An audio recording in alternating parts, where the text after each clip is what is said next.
Tu regardes autour de toi et le monde a l'air hyper étrange.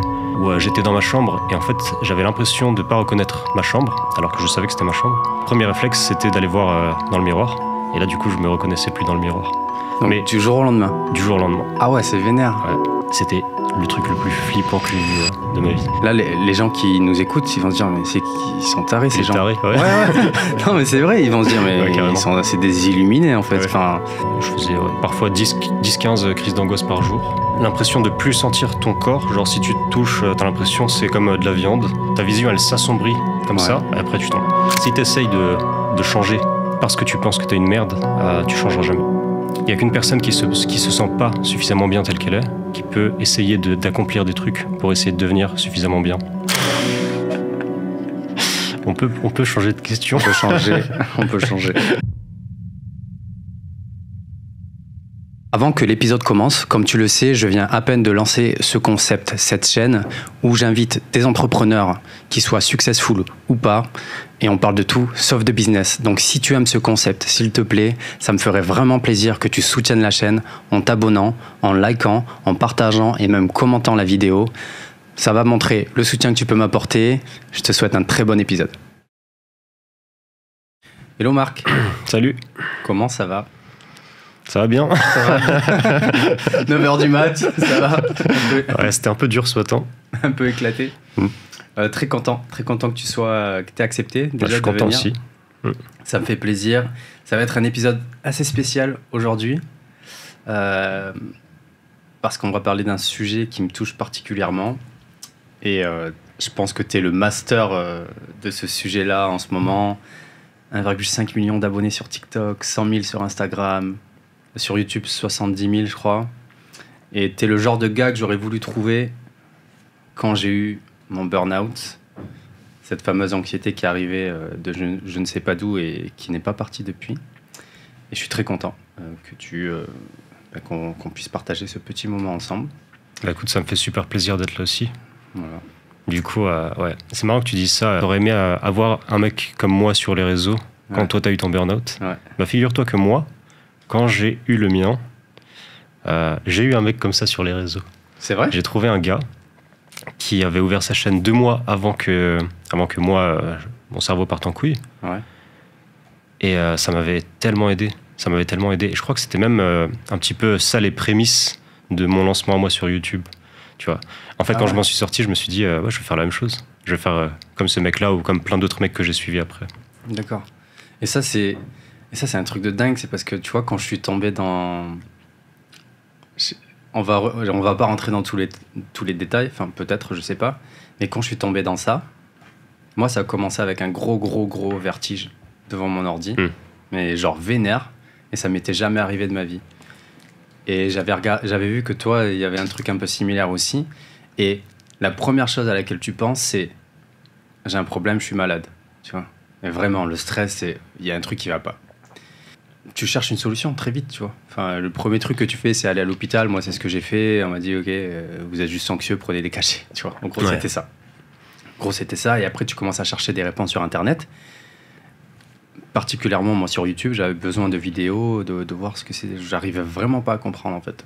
Et du coup, c'était très compliqué de trouver des histoires de gens. Et c'est pour ça que je te dis, j'aurais trop aimé t'avoir, genre, pour... je sais pas, tu te sens plus rassuré quand tu vois que quelqu'un d'autre vit la même chose. Et encore maintenant, je sais pas... Toi, ce qui est trop bien, c'est que... On va en parler, parce que tu parles de dépersonnalisation, déréalisation. Moi, c'était ce terme-là que j'avais connu. T'es passé par là aussi, alors ? Ben, je sais pas. Enfin, je pense. Okay. Je pense, mais j'ai encore plein de symptômes physiques. Et... je sais plus ce que je disais, mais en tout cas, ouais, je trouve que c'était très compliqué de trouver des gens, et notamment des mecs. C'était plus des femmes qui parlaient de ces sujets-là, et j'aurais trop aimé avoir quelqu'un comme toi. Est-ce que toi, du coup, tu peux peut-être rapidement te présenter ce que tu fais ? Je demande toujours la même question au tout début du podcast. Ce que tu fais, qui tu es, où tu es né, rapidement, ton âge. Bah écoute, je suis... qu'est-ce que je fais ? Je fais des vidéos sur Internet. Je parle de plein de sujets. Développement personnel. J'aime bien tourner les choses un peu plus dans un aspect philosophique, spirituel limite. Et la première vidéo sur laquelle on tombe sur toi, enfin, en tout cas, quand je suis allé sur YouTube, c'était Je suis mort ou un truc comme ça, je sais plus. C'était la vidéo sur la dépersonnalisation. Voilà. Et est-ce que tu peux raconter? Et j'espère que cette vidéo va aider les gens qui traversent la même chose. Même si toi, tu as déjà une communauté, je pense que tu as aidé beaucoup de monde, mais pourquoi pas, hein, s'il y a des gens qui tombent sur cette vidéo sur ma chaîne et si ça peut aider. Est-ce que tu peux raconter, toi, le démarrage de tout ça Je vais te le faire en rapide. Pas forcément, tu as le temps. Hein. Ok. Tu sais, tes premiers symptômes et tout ce qui s'est passé par la suite. Ouais. Comment t'as découvert ce monde-là? Bah, disons que de base, j'étais un mec... Il y avait un gros changement. Il y avait un gros changement entre avant et après que ça soit arrivé. Avant, j'étais un mec plutôt, je dirais, assez négatif par rapport au monde. J'aimais pas le monde, j'aimais pas ma vie, j'aimais pas grand-chose. Ok. Pourquoi? J'avais pas spécialement de succès dans les domaines dans lesquels je voulais avoir du succès. Et puis même, je pensais que c'était impossible, tu vois. Quand t'as pas encore touché au développement personnel, avant, c'était beaucoup moins connu. Quand t'as pas encore touché au développement personnel ou à des concepts comme ça, bah t'as juste l'impression que c'est la voie classique, quoi. Tu vas aller à l'école et avoir un diplôme et faire un boulot de merde toute ta vie, quoi. C'est ça, tu vois, c'est nul. Et moi, c'était un peu la vision que j'en avais, donc bah, je faisais ça. Je faisais ça parce que je voyais pas d'autre option, en fait. Ouais. Ça existait même pas dans ma tête, une autre option. Devenir entrepreneur, enfin, pour moi, ça me semblait impossible, tu vois. Ouais. Sauf donc, que, à force de... Ouais, je le faisais aussi beaucoup pour plaire à ma famille. C'est pas ma famille qui me disait il faut absolument que tu aies un diplôme, tu vois. Ils me disaient pas ça, mais j'avais l'impression qu'il fallait que je le fasse pour être comme mes cousins qui eux avaient des gros diplômes et tout et des bons boulots, etc. Okay. J'avais cette impression-là. Ouais. Du coup, ouais, j'ai essayé de poursuivre cette voie-là. Et malheureusement, je tombais dans... J'ai fait beaucoup d'alternance et je tombais dans des boulots où les dirigeants étaient vraiment pas cool. C'était quoi comme type de filière que tu faisais? Vente. Et c'était quoi? C'était après le lycée, c'est ça? C'était une filière spécifique? Si tu veux, moi j'ai fait un bac électrotechnique à la base. En fait, j'ai changé plein de fois. J'ai fait un bac électrotechnique. Après, j'ai fait une année de fac de lettres. Mais vraiment, je savais pas ce que je foutais là, tu vois. C'était juste parce que, il fallait faire un truc. Voilà. En gros, c'est comme ça, quoi. Et il y a un moment où je me suis un peu réveillé. Je me suis dit, bon, là, il faut vraiment que je fasse quelque chose de ma vie. Et là, j'ai cherché à me diriger vers la vente, parce que je me suis dit, bon, bah, la vente, ça a l'air d'être le truc le moins pire. Du coup, je vais prendre ça. Ouais. C'était super dur de trouver une école qui voulait de moi, parce que j'avais pas les bons diplômes. Ok. Et le seul moyen pour moi de trouver une école qui veuille bien, qui m'accepte, c'est d'avoir une alternance. Sauf que c'est super dur de trouver une alternance. Ouais, c'est vrai. C'était à région parisienne? Ouais. Ok. Ouais. T'as grandi ici? Ouais. Ok. Et du coup, quand j'ai trouvé une alternance, il fallait absolument que j'y reste. Parce que si je perds l'alternance, je perds l'école. Et je perds encore une année et j'avais déjà perdu trop de temps, tu vois. Ouais. Pour moi, je voulais pas ça. Okay. Du coup, je me suis forcé à rester dans ce taf. Donc là, à ce moment-là, t'étais un gamin, je sais pas, t'avais quel âge? 20 ans? Ouais, un truc comme ça. T'étais négatif, t'étais déjà très négatif sur l'avenir, sur ta vie. J'avais pas une très bonne vision de la vie, ouais. Et donc t'as gardé ce taf, tu t'es forcé à rester dans un taf. Je me suis forcé à rester dans un taf, et au bout d'un moment, ça a craqué, quoi. Un peu comme ce que t'as dit, toi, le fameux vertige. Okay. Toi, c'était devant l'ordi. Moi, c'était en montant les escaliers. Je montais les escaliers, c'était au taf, parce que j'étais à la réserve. Et ouais, gros vertige. Gros vertige. Limite l'impression que tu vas tomber par terre, tu vois. Ouais. Et après, ça s'est calmé. Ok. Mais petite sensation bizarre. Petite sensation bizarre, genre, t'as l'impression que je sais pas, t'es un peu drogué ou un truc dans le genre, quoi. Ça t'a fait quoi sur le moment? C'était la première fois que tu ressentais un truc comme ça? T'as flippé? Tu t'es dit, j'ai pas flippé. Ah ouais, t'as pas flippé? Moi, ça m'a fait ultra peur. C'est vrai? Ouais. Tu sais, quand t'es en bonne santé, t'es jeune, et qu'un truc comme ça arrive, tu te dis, c'est bizarre, c'est quoi ce truc-là? Et du coup, un peu, tu passes hypochondriaque très vite, quoi. Ouais, c'est vrai. Bah moi, sur le coup, j'ai pas flippé plus que ça parce que le vertige s'est arrêté au bout de quelques secondes. Du coup, je me suis dit, bon, je dois juste être fatigué. Ouais. Et par contre, moi, c'est le lendemain. Ouais. Le lendemain, je me suis réveillé. Et je me suis réveillé avec crise de panique direct. Donc, je sais pas si t'en as déjà fait. J'en ai fait, ouais. Bah, mais après, t'as crise d'angoisse, attaque de panique. Moi, j'ai toujours eu du mal à faire la différence. Tout est compliqué, en fait. Mm. Je trouve dans tout ce monde-là, c'est pour ça que je trouve que c'est très compliqué de trouver une aide, de savoir ce qu'on a. Les symptômes sont tellement divers et variés, crise d'angoisse, attaque de panique, etc. Mais ouais, je sais.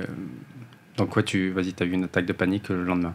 C'est ça. Une crise de panique. Dès que je me suis réveillé. Donc, Quoi le cœur qui bat, t'as l'impression que tu vas mourir tout de suite. Ce genre de truc, quoi. D'accord, waouh. Et ouais, ça tournait quand même. Mais surtout, il y avait la sensation bizarre. Donc de déréalisation, où tu regardes autour de toi et le monde a l'air hyper étrange, où j'étais dans ma chambre et en fait j'avais l'impression de ne pas reconnaître ma chambre, alors que je savais que c'était ma chambre. Ouais. Et du coup le premier réflexe c'était d'aller voir dans le miroir, et là du coup je me reconnaissais plus dans le miroir. Donc, mais du jour au lendemain. Du jour au lendemain. Ah ouais, c'est vénère. Ouais. Mais du coup ça c'était le truc le plus flippant que j'ai vu de ma vie. Quand tu te regardes dans le miroir et que tu peux pas te reconnaître, mais tu sais que c'est toi, mais t'as l'impression que c'est un autre mec, c'est trop bizarre. Et tu vois, c'est rigolo parce que... Enfin, c'est rigolo. C'est, là, les gens qui nous écoutent, ils vont se dire, mais ils sont tarés, ces gens. Tarés, ouais. Non, mais c'est vrai, ils vont se dire, mais carrément. c'est des illuminés, en fait. Ouais. Enfin, parce que quand tu racontes ça à quelqu'un de normal, ils vont pas comprendre du tout. Bah ouais, bah... Et le pire, c'est que... Enfin, tu vois, moi, j'étais quelqu'un d'assez... Moi, par contre, avant que ça m'arrive... ultra confiance en moi, narcissique, tout ce que tu veux, qui réussit bien dans sa vie, je veux faire plein de projets en même temps. Bon, bah, la vie décide que... voilà, vertige. Premier vertige. Moi, je flippe direct. Je vais marcher pendant 1 heure. Parce que j'étais chez ma mère à ce moment-là. Je vais marcher pendant 1 heure. Je me dis, bon, c'est bizarre, c'est pas normal, etc. Je reviens, revertige, tu vois.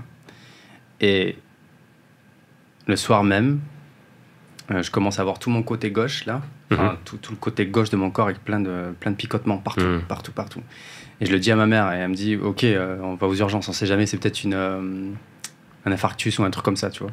Et c'est là que le médecin me dit, vous êtes juste anxieux, prenez du Xanax ou je sais plus quoi. Ce que je prends pas. Parce que pourquoi t'as décidé de pas le prendre? Je sais pas, je me dis, mais il est fou lui. Enfin, je vais juste pas bien en fait, je sens que ça va pas.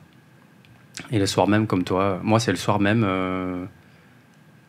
est-ce qu'on peut appeler ça crise d'angoisse? Mais ouais, le cœur qui bat énormément et j'ai vraiment l'impression que quand je vais m'endormir, je vais mourir. Ouais. Vraiment, à chaque fois, je me dis, si je ferme les yeux, bah là, je vais mourir. Je suis sûr et certain. Et vraiment, il y a eu ce truc-là. Ouais. Et c'est rigolo comme on a tous des symptômes différents face à ça. Et moi, la déréalisation, c'est pas arrivé tout de suite. C'était plus, ça s'est fait, tu vois... Merci Cyril. Ouais, la déréalisation, c'est arrivé un peu, moi, plus au fil du temps. Okay. Pas comme toi, directement, genre le lendemain, direct. Et jusqu'à très récemment, j'ai encore peut-être des petites choses comme ça de déréalisation. Ça fait combien de temps? Moi, c'est arrivé en avril 2020. Mai 2020. Et depuis, est-ce que ça s'est amélioré? Et là, il te reste encore quelques petits symptômes? Comment ça se passe? Ça s'est amélioré, ouais, clairement. Ouais. Clairement. J'ai plus ce truc où t'as l'impression d'être à l'extérieur de ton corps. Enfin, genre, tu marches. C'est très compliqué, je sais même pas comment l'expliquer. Toi, tu sais un peu plus parce que j'ai commencé à regarder tes vidéos. Tu sais, tu sais que c'est la réalité parce que tu fais des choses, mais en même temps, t'as l'impression de pas trop être là. Et c'est très, très bizarre. Ouais. Et moi, j'ai encore ce symptôme que j'ai là actuellement, c'est par exemple, des fois, je vais toucher mes mains, j'ai l'impression que c'est pas les miennes, tu vois. Je me dis, ah, c'est trop fin. Ou genre, je vais toucher ici, quand je fais à la muscu et tout, je dis, putain, c'est bizarre, on dirait que c'est pas à moi. Enfin, tu vois, des trucs très, très chelous. Et ça, quand t'en parles aux gens, ils disent, ils sont tarés, ces gens. Tellement, ouais. Et j'ai encore plein de trucs comme ça, tu vois. Moi, j'ai plein de symptômes physiques, et c'est pour ça que j'ai lancé aussi mon podcast, c'est de me dire, vas-y, ce sera peut-être un peu ma thérapie en parlant avec les gens. Je pense que c'est une bonne idée. Ouais. Donc vas-y, excuse-moi. Donc tu disais, donc toi, dès le lendemain, Ouais. Tu te reconnaissais pas Ouais, c'était la folie. C'était la folie dès le lendemain. Non, mais après, ça s'est enchaîné très vite. C'est-à-dire que, comme toi, je suis allé aux urgences. Pareil, ils m'ont donné, je sais plus c'était quoi le nom, mais ils m'ont donné des médicaments, quoi, pour l'anxiété et tout. Benzodiazépine, généralement. Je sais même, ouais, peut-être, je sais pas. Moi, je les ai pris. Ah. Je les ai pris et ça a marché. C'était encore pire. Super. C'était encore pire. Super, ouais. Parce qu'en fait, moi, je m'attendais à ce que ça m'aide. Ouais. Vu que je m'attendais à ce que ça m'aide et que ça m'a pas aidé, en fait, je me suis dit merde, je suis foutu. Mais si même les médicaments ils m'aident pas, là ça va être vraiment la merde. Et après, honnêtement, je sais même pas comment j'ai fait pendant les semaines qui suivaient. Je faisais parfois 10-15 crises d'angoisse par jour. Et quand tu dis crise d'angoisse, pour toi, c'était que des battements de cœur? Alors pour moi comment c'est l'impression de plus sentir ton corps. Genre si tu te touches, t'as l'impression c'est comme de la viande. Et, et la vision qui s'assombrit. Comme si... T'es déjà tombé dans les pommes? En gros, quand tu tombes dans les pommes, ta vision elle s'assombrit comme ça, et après t'es mort. Tu vois, après tu tombes. Après t'es mort. Le truc super dark à 9h du mat. Le pire podcast, tu sais, on commence à 9h du mat et on parle de trucs super angoissants. Ouais, grave. Moi j'aime bien ces sujets. En même temps. Et parce que de toute façon, il y a un dénouement positif, donc c'est cool. Ouais, donc comme je le disais, vision qui s'assombrit, tout ça.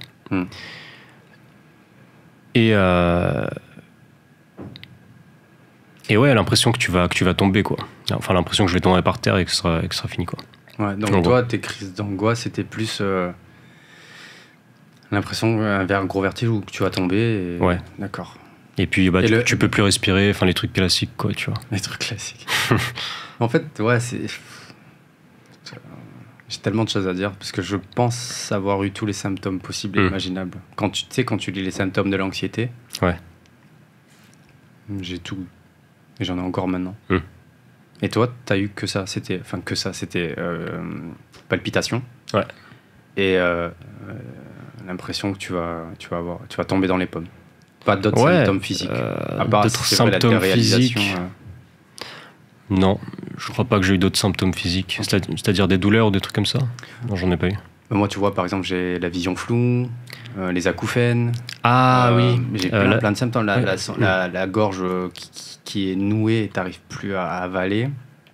Je sais pas, tu vas avoir des coups d'électricité au niveau un peu partout. Mais ça, c'est tout le temps?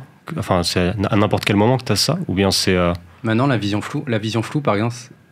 Mais la vision floue, ce que t'appelles la vision floue, ce que t'appelles la vision floue, c'est la déréalisation ou pas? Non. Ok, c'est encore autre chose. C'est vraiment flou. D'accord. Donc c'est comme si Là, j'ai des corps blancs, des corps des corps flottants. Ouais, des corps flottants. J'en avais aussi. Non, je les ai tout le temps. Généralement, les gens qui sont passés par la dépersonnalisation, déréalisation, ils commencent à les voir. Mais tout le monde en a. Ouais. Ça, c'est un truc que je savais pas moi au début. Je pensais que moi j'avais un problème avec mes yeux. Ouais. Tu vois. Et en fait, tout le monde en a, sauf que les gens les remarquent pas. Et pendant une très longue période, pendant genre 6 mois, j'étais obsédé par ça. J'étais obsédé, je les regardais tout le temps. Et je me disais, putain, je peux pas regarder normalement, tu vois. Mais en fait, c'est faux. Ouais. Au bout d'un moment, si tu t'habitues à regarder à travers, à ne pas te focaliser sur eux, ils disparaissent. C'est peut-être, tu vois, moi c'est encore là, je les vois, quoi. Ouais. Tu vois, c'est... La solution à la majorité de ces choses-là, c'est d'arrêter de se focaliser dessus, sauf que c'est super dur d'arrêter de se focaliser dessus. Mais quand tu arrêtes de te focaliser dessus, ils disparaissent de ton champ de conscience. C'est-à-dire qu'ils sont toujours là. Si tu te dis, attends, je vais essayer de les trouver, ils sont là. C'est pareil pour la déréalisation, la dépersonnalisation, et c'est pareil pour les acouphènes aussi. Parce que toi putain, c'est trop bizarre, parce que moi aussi j'ai eu des acouphènes en même temps que j'ai eu la dépersonnalisation, déréalisation. Toi, c'est pareil? Ou t'en avais déjà avant? Moi, en fait, vraiment, c'est pas comme toi où j'ai capté que je faisais de la déréalisation et que tout était lié à ça. Là, je sais pas encore. Moi, je pense que tous les symptômes physiques que j'ai, je me dis pas, c'est ma déréalisation. Je me dis, j'ai eu un gros burn-out de ouf, anxiété, et maintenant, les symptômes physiques sont là et je peux plus m'en débarrasser, quoi. Ouais. J'ai pas trouvé la solution comme toi où direct t'as attaqué le sujet de dépersonnalisation. Peut-être que c'est ça, hein. Peut-être qu'après je vais regarder tes vidéos et ça va m'aider, mais Mais ouais, tous les symptômes physiques, c'était une dinguerie. Si je devais tous les lister, c'est n'importe quoi. Vraiment. Ok. C'est juste abusé. Et t'as fait quoi pour t'aider toi-même à t'en sortir? Ou est-ce que quelqu'un t'a aidé? Bah, du coup, je vais te poser la question à toi.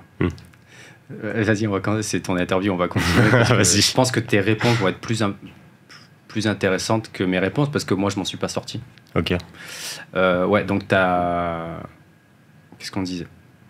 Crise d'angoisse, battement de cœur, enfin, palpitation.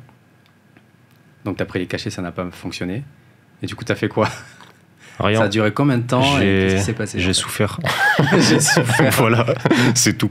Ouais, pendant plusieurs mois, c'était juste... c'était la folie. C'était la folie, c'est-à-dire qu'il y avait pas de solution, je pouvais rien faire, personne savait ce que c'était. J'étais allé voir des psychologues, des psychiatres, ça a rien changé. Est-ce que tu as traversé le moment où... tu te dis la vie elle est trop difficile, il n'y a pas d'intérêt quoi. Oui, j'ai traversé ce moment-là aussi. Pas tu te dis vas-y je vais me suicider mais à quoi bon quoi? Je me suis pas dit enfin si je me suis déjà posé la question mais je pense pas que je l'aurais fait. Pareil. Il y a un truc qui me retenait. Ouais, pareil. Tu te dis mais en fait moi le truc qui m'a... c'est sûr que j'allais pas passer à l'acte du tout. Sûr et certain. Parce qu'en fait, je savais qui j'étais avant. Donc je me suis dit, ça va pas, vraiment pas. J'ai plus aucun goût à la vie, plus rien. Mais c'est impossible que tu passes à l'acte pour un truc... Il y a un truc qui s'est passé dans ton cerveau que tu comprends pas. Il faut que tu arrives à le résoudre, quoi. Il faut que tu arrives à t'en sortir. Il y a quand même cet instinct de survie où tu te dis, attends. Carrément. Ouais, j'avais un truc similaire aussi. Ouais. J'ai eu la chance, comme je t'ai dit, de tomber sur certaines vidéos, certains mecs sur YouTube. Ouais. Qui et sa chaîne n'existe plus aujourd'hui. Sa chaîne s'appelait Réveil Ultime, je crois, un truc dans le genre. Okay. Et lui, c'était spécifiquement sur la dépersonnalisation des réalisations. C'était vraiment une chaîne spécialisée sur ça. Okay. Et ouais, je crois que c'est le mec qui m'a le plus aidé avec ça. D'accord. C'était ouf. Parce qu'en fait, il me donnait de l'espoir. Dans le sens où... c'est ça qu'on cherche. Bah ouais. C'est de l'espoir, en fait. En fait, je voyais un mec qui s'en était sorti et qui t'explique comment tu peux faire aussi pour t'en sortir. Il te donne des petits conseils et tout. Évidemment, ça marche pas du jour au lendemain, quoi. Mais, ça te fait te dire, ok, c'est possible. Tu vois, il y a un mec qui l'a fait, il y a un mec qui s'en est sorti. Peut-être que je peux le faire. Ouais. Parce que quand t'es dedans, t'as l'impression que ça va jamais s'arrêter. Ah, mais c'est clair. Tu te dis, ça y est, quoi. Ouais. Le paradoxe, c'est que pour s'en sortir, il faut accepter que ça reste comme ça pour toujours. Ouais. Moi, en tout cas, c'est par là que je suis passé. L'acceptation. L'acceptation, c'est le truc le plus puissant. Mais c'est le plus compliqué aussi. C'est le plus compliqué. C'est la chose En fait, c'est la chose la plus facile et en même temps la plus difficile. Parce que l'acceptation, c'est comme s'il suffisait juste d'arrêter de faire quoi que ce soit, d'arrêter de faire des trucs, d'arrêter d'essayer. C'est facile d'arrêter d'essayer, mais en même temps, c'est super dur. C'est un non-effort, en fait, tu vois. Il faut que tu fasses rien, il faut que tu fasses pas d'efforts. Ouais. Et c'est dur de pas faire d'efforts parce que nous, on a toujours été habitués à justement à faire des efforts, à faire plus, à faire mieux, à avancer, tu vois. Donc, on n'a pas l'habitude de ça, de laisser la vie être telle qu'elle est. On a envie de changer, d'évoluer et tout. Et je pense pas qu'il y ait un souci avec ça. Mais je pense que... Moi, par exemple, pour le développement personnel, je le vois comme ça. Si tu essayes de changer parce que tu penses que tu es une merde, tu changeras jamais. Ouais. Parce que le moteur n'est pas le bon. Tu pars d'une base de haine de soi. Et quand tu pars dans cette direction... Le seul résultat que tu peux obtenir, c'est encore plus du même sentiment. Il n'y a qu'une personne qui se sent pas suffisamment bien telle qu'elle est, qui peut essayer d'accomplir des trucs pour essayer de devenir suffisamment bien. Ouais. Et comme ce moment n'arrive jamais, Du coup, cette personne passe sa vie à se sentir pas suffisamment bien et à se sentir comme une merde. C'est là où vient l'acceptation. Si tu associes les deux, tu associes le fait de je m'accepte tout de suite tel que je suis et j'accepte la vie tout de suite telle qu'elle est et j'accepte la réalité, peu importe ce qu'elle est, peu importe ce qu'elle sera dans le futur. Ouais. Tu pars de cette base-là et tu avances vers tes objectifs, tu avances vers tout ce que tu veux en partant de cette base. Tu pars d'une base d'amour inconditionnel presque envers toi-même et envers le monde.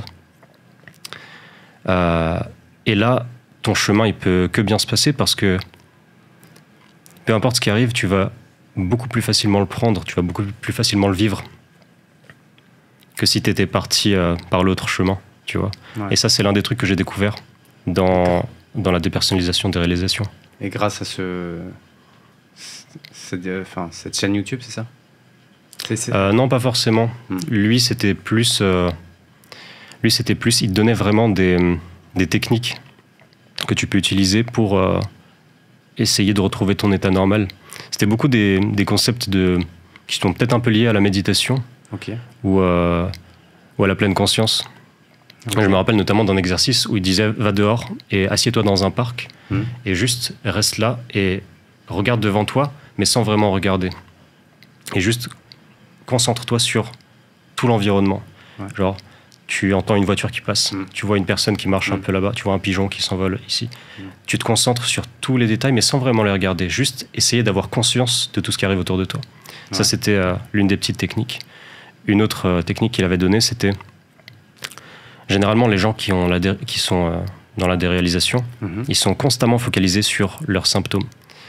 C'est-à-dire qu'ils passent leur journée... Enfin, moi, je faisais ça aussi. Je passais ma journée à vérifier si tout allait bien, est-ce que j'ai les symptômes là ou pas, est-ce que ma vision est toujours bizarre, est-ce que le monde me semble toujours irréel, et je passais ma journée à vérifier si c'était toujours là ou pas.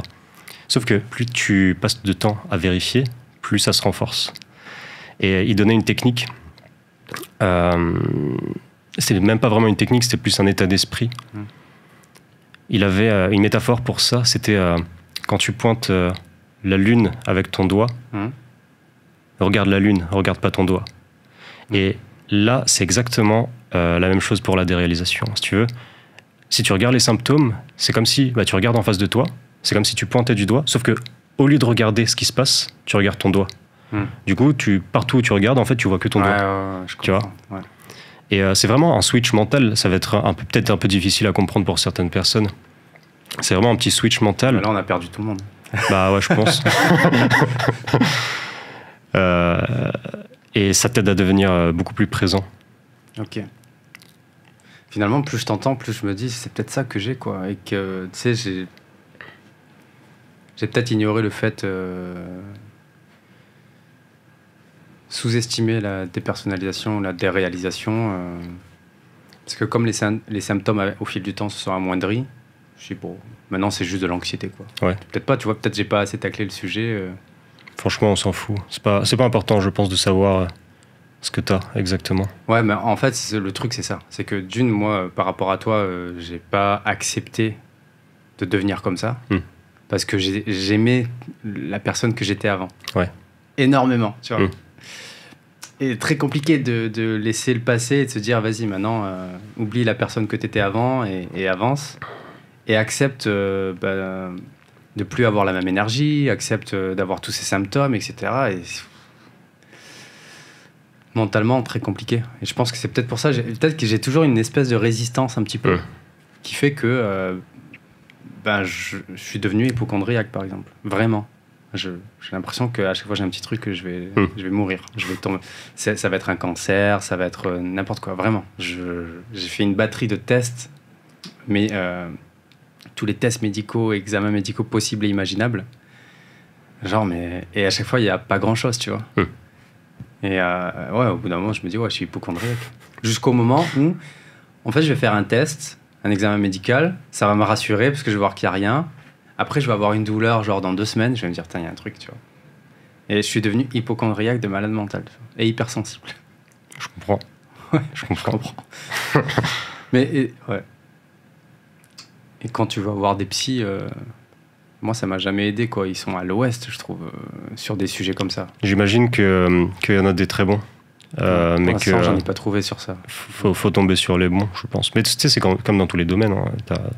T'as un métier, t'as des gens qui le font bien et des gens qui le font moins bien. Moi, je suis parti sur le postulat que tant que tu tombes pas dedans, tu peux pas. Enfin, personne ne peut te sauver ou t'aider s'il est pas tombé du coup dans ça en fait. Ah, je vois ce que tu veux dire. Dans la santé mentale ou quoi que ce soit. Bah, c'est vrai que ça me semble difficile parce que du coup, c'est des mecs qui ont lu ça dans des livres. Ouais. Mais est-ce que c'est suffisant pour vraiment comprendre ou aider quelqu'un? Je saurais pas dire. Moi, j'ai pas l'impression. C'est mon avis, mais j'ai vraiment l'impression que toi, regarde, t'es tombé dedans et c'est pour ça que t'arrives à l'expliquer et que les gens peuvent du coup se reconnaître dans tout ce que tu dis. Parce que t'as vraiment l'expérience du truc. Moi, quand je suis tombé... Parce que tu sais, moi, j'étais un peu le gars... je critiquais beaucoup les gens qui souffraient d'anxiété, de dépression. Ah ouais, j'étais la pire personne. C'était le karma. Franchement, je l'ai dit dans un post il y a pas longtemps. Je pense que c'est le karma. J'étais tellement un enfoiré que du coup, la vie, elle m'a dit « Ah ouais, tu vas avoir dépression, anxiété, tu vas l'avoir. » Je pense que c'est le karma. Et je sais plus ce que je voulais dire, mais ouais, quand je suis tombé dans tout ça, anxiété, dépression... je sais même pas, anxiété. J'ai découvert un nouveau monde. Je me suis dit, ah waouh, ce monde existe vraiment, tu vois. Et là, j'ai commencé à développer de l'empathie pour les gens, etc. Toi, c'était un peu pareil ou bof? Est-ce que ça t'a rendu plus sensible?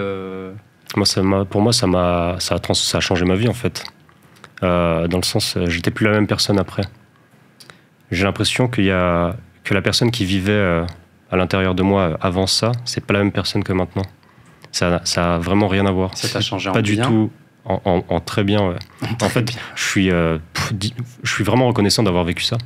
Okay. Parce que c'est l'événement le plus important de ma vie, je pense. Qui m'a le plus changé, qui m'a le plus aidé à comprendre des choses. Okay. À changer ma façon de voir la vie. Okay. Moi, je pense que c'est le rôle de la souffrance. Chacun a son gros événement du coup, qui va lui faire beaucoup de mal et qui va le changer. La souffrance, elle est en partie là pour ça. Ça nous fait évoluer, qu'on le veuille ou non. Ouais. Tu vois, quand tu disais tout à l'heure que tu as du mal à accepter de perdre la personne que tu étais avant, bah, peut-être que c'est justement pour ça que c'est arrivé. Ouais, c'est vrai. Peut-être que c'est justement parce que tu devais vivre cette transformation-là. Après... Mais bon, c'est de la souffrance, quoi. C'est ça le problème. Quand ça dure longtemps, tu vois. Bah oui, c'est dur. Ça a duré combien de temps? Ça m'a pris 1 an et demi à peu près pour m'en sortir. Quand même. Et là, t'es vraiment... Mais je trouve que c'est plutôt rapide. Il y a des gens qui mettent beaucoup plus de temps. Ouais, moi, ça fait 3 ans. Après, attention, hein, je suis pas non plus... J'essaie de continuer ma vie normalement, tu vois. Regarde, j'essaie de faire des choses comme etc. J'ai repris un boulot et tout. Enfin, bon, voilà. Ouais, t'as l'air plutôt en forme. Plutôt. Enfin, là, c'est parce qu'il est 9h du mat, mais ok, t'as mis 1 an et demi. Excuse-moi, je t'ai coupé. Et du coup, toi, t'as pas... Directement, tu as cherché des solutions, tu t'es rendu compte que c'était potentiellement de la dépersonnalisation, ou enfin tu t'es dit putain c'est ça, c'est sûr, et t'as pas cherché plus d'explications que ça? Si, j'ai passé mon temps à chercher sur internet, à regarder des trucs pour essayer de trouver une solution. Ouais. Sauf que les seuls trucs sur lesquels je tombais, c'était des forums où des gens disaient qu'ils sont dedans depuis 20 ans et qu'ils ont envie de mourir. Donc quand je voyais ça, je me disais bon, c'est la merde. Du coup, ça me faisait faire encore plus ça me faisait encore plus paniquer, quoi. Du coup, au bout d'un moment, j'ai un peu arrêté.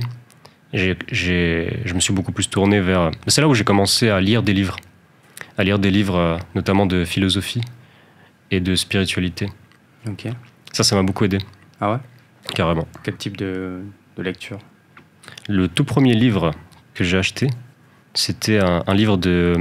Sénèque, c'est pas un livre de Sénèque, mais c'était un livre de citations. C'était des citations du philosophe Sénèque. Stoïcien. Ouais. Et il y en a plein qui m'ont... en fait, ça m'a tout de suite parlé, tu vois. Je pourrais plus te redire les citations exactes, parce que ça date un peu. Et depuis, j'en ai lu plein d'autres des livres. Faut demander à Jean-Charles. Ouais, lui, c'est le spécialiste. Ouais. Et ça m'a aidé. Ça m'a aidé à accepter la situation, en fait. Ok. Je suis passé par plein de phases. Je suis passé par une phase très, très nihiliste. Ok. Je pense qu'il fallait que je passe par là.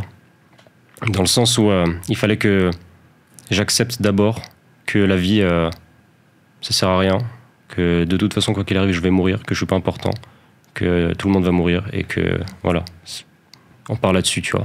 Ouais, ça, j'ai encore du mal, je crois. Accepter la mort. C'est dur. Toi, moi, en fait, j'ai peur de mourir. J'ai peur de mourir, moi aussi. Mais moi, beaucoup. D'où le fait d'être peut-être hypochondriaque. Ouais. Je vois. Et toi, t'as moins, du coup. Enfin, t'arrives à maîtriser ça, en tout cas. J'ai peur de mourir, évidemment, comme tout le monde, tu vois. On a cet instinct naturel. J'ai pas envie de mourir demain, quoi. J'aimerais bien pouvoir vivre des trucs encore et tout. Et mourir, je sais pas, à 80 ans, un truc comme ça. Après, bon, si c'est plus tôt, ce sera plus tôt, tu vois. Ouais. Non, ça me préoccupe pas. Ça me préoccupe pas, la mort. Ouais, avant, j'y pensais beaucoup pendant cette période-là. Mais moi, j'ai l'impression que ça m'a appris à régler mes problèmes mentaux moi-même. Quand j'ai un problème qui me tourne dans ma tête à propos de quelque chose, j'arrive à le résoudre assez rapidement. Et ça, c'est l'un des problèmes que j'ai résolu, je pense. Et quand tu le résous, c'est pas que... en fait, tu n'y penses plus. Quand tu le résous, il est plus là, quoi. Tu n'y penses plus. Ça, c'est un skill que tu as développé pour résoudre un problème très rapidement.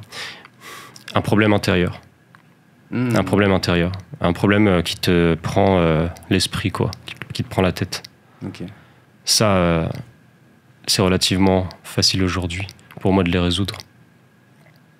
Là où j'ai un peu plus de mal, c'est avec l'aspect physique. Ça, je trouve que c'est vraiment le plus difficile. C'est... je pense que si un jour il m'arrive un truc et que j'ai une douleur insupportable quelque part sur mon corps et que je dois la garder toute ma vie, je pense que ça serait vraiment dur. Les autres, les aspects psychologiques, ça je le maîtrise.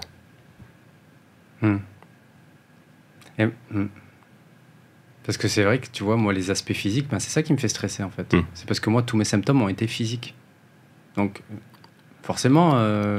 Quand tu dis physique, c'est-à-dire est-ce que, en fait, moi, quand je dis physique, je parle juste de douleur physique.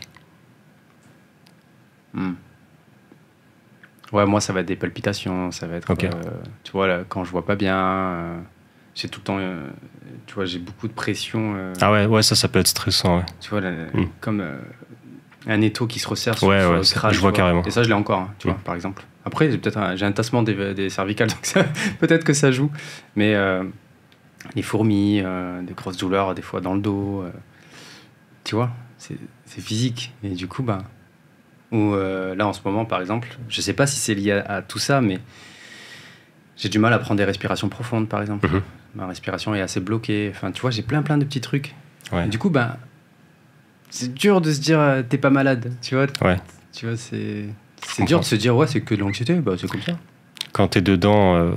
T'as l'impression que t'as toutes les maladies qui existent parce que tu ressens des trucs tout le temps. Tu ressens des trucs tout le temps physiquement qui ne sont pas forcément des douleurs, mais qui sont des sensations un peu étranges qui font stresser. C'est ça. Ouais, c'est pas forcément des douleurs de dingue, tu vois. Mais, et du coup, je reviens un peu en arrière quand t'as eu... C'était quoi ma question ? Tu vois, moi, quand j'ai eu ce premier vertige et que j'ai commencé à chercher... ce que j'avais, une fois que tu as fait tous tes tests médicaux, parce que tu penses que tu es malade, tu dis ok, maintenant je veux comprendre c'est quoi. Tu vois, je veux comprendre qu'est-ce que j'ai. Tu es passé aussi par là en te disant ok, les gens disent que c'est un burn-out. Tu tapes burn-out, définition, anxiété, pareil, dépression, pareil, et il n'y a pas de définition ultra précise. Tu vois, par exemple, pour le burn-out, on dit que c'est lié au travail. Moi, mon travail, ça allait. Bon, j'ai eu mon vertige pendant le travail, mais je pense que rien à voir avec mon travail, ce qui s'est passé. C'était peut-être plus une accumulation de choses, ça c'est vrai. J'ai eu beaucoup de choses en même temps, au même moment. Séparation, le décès de mon père. Le Covid est arrivé aussi. Et le travail, j'étais pas forcément ultra heureux, peut-être.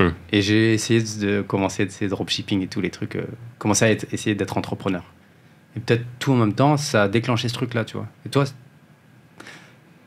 T'as essayé d'identifier les causes de ce premier vertige ou tu t'es dit... ou on s'en fout en fait, franchement, on s'en fout. Ouais. Mais non, j'ai pas identifié les causes. Mais je pense que c'est probablement un mélange de trauma d'enfance, un mélange de peut-être des prédispositions. Il y a des gens qui de base sont beaucoup plus anxieux que d'autres. C'est génétique aussi, non? Je pense, ouais. Je pense qu'il y a une part de ça. Je crois que j'avais vu ça.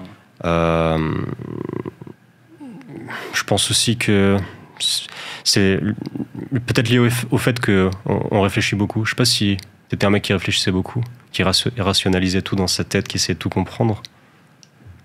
Ou pas forcément? Pas forcément de dingue tout comprendre, mais en tout cas, charge mentale de dingue, ouais. Mon cerveau ne se repose pas, ouais. Mais bon, ça, maintenant tout le monde dit la même chose, je sais pas. Mais ouais. Ouais, je pense que c'est un mélange de plein de choses, mais je pense que c'est pas important de le savoir. Ok. Ouais, non, t'as raison. Le but, c'est pour aller mieux, il n'y a pas besoin de le savoir, mais... De toute façon... J'ai l'impression que ce qui provoque ce truc-là, c'est un désalignement ou un truc comme ça, interne. C'est sûr. C'est sûr. Tu vois, toi, tu disais que t'aimais pas ta vie. C'est sûr. Oui, bien sûr. Oui, c'est... En fait, quand je dis t'as pas besoin de savoir d'où ça vient, c'est-à-dire, je veux dire par là que t'as pas besoin d'identifier de quel événement dans ton passé c'est venu, tu vois. C'est plus ça que je veux dire. Mais dans le moment présent, oui, si t'es dans une situation qui est pas du tout alignée avec toi... Ça va revenir. Bah, potentiellement, ça va revenir. T'es pas en train de faire... T'es pas en train d'être toi, t'es pas en train de faire ce que tu veux vraiment faire. Donc oui, là c'est utile de le savoir du coup. Ouais. Parce que du coup ça te permet de faire autre chose, tu vois, de changer quelque chose. Compliqué, hein, de s'en sortir en fait. Parce que comme t'as dit, il y en a, ça dure 1 an, enfin toi ça dure 1 an et demi. Et t'en es totalement sorti là? Ouais. Bravo. Mais franchement, tout le monde peut s'en sortir. Et du coup, c'est à ce moment-là que tu t'es dit, vas-y, je vais faire ma chaîne, enfin, je vais me lancer pour aider les gens qui traversent la même chose, c'est ça? Pas forcément que les gens qui traversent ça. Si tu regardes mes vidéos sur ma chaîne, c'est assez global.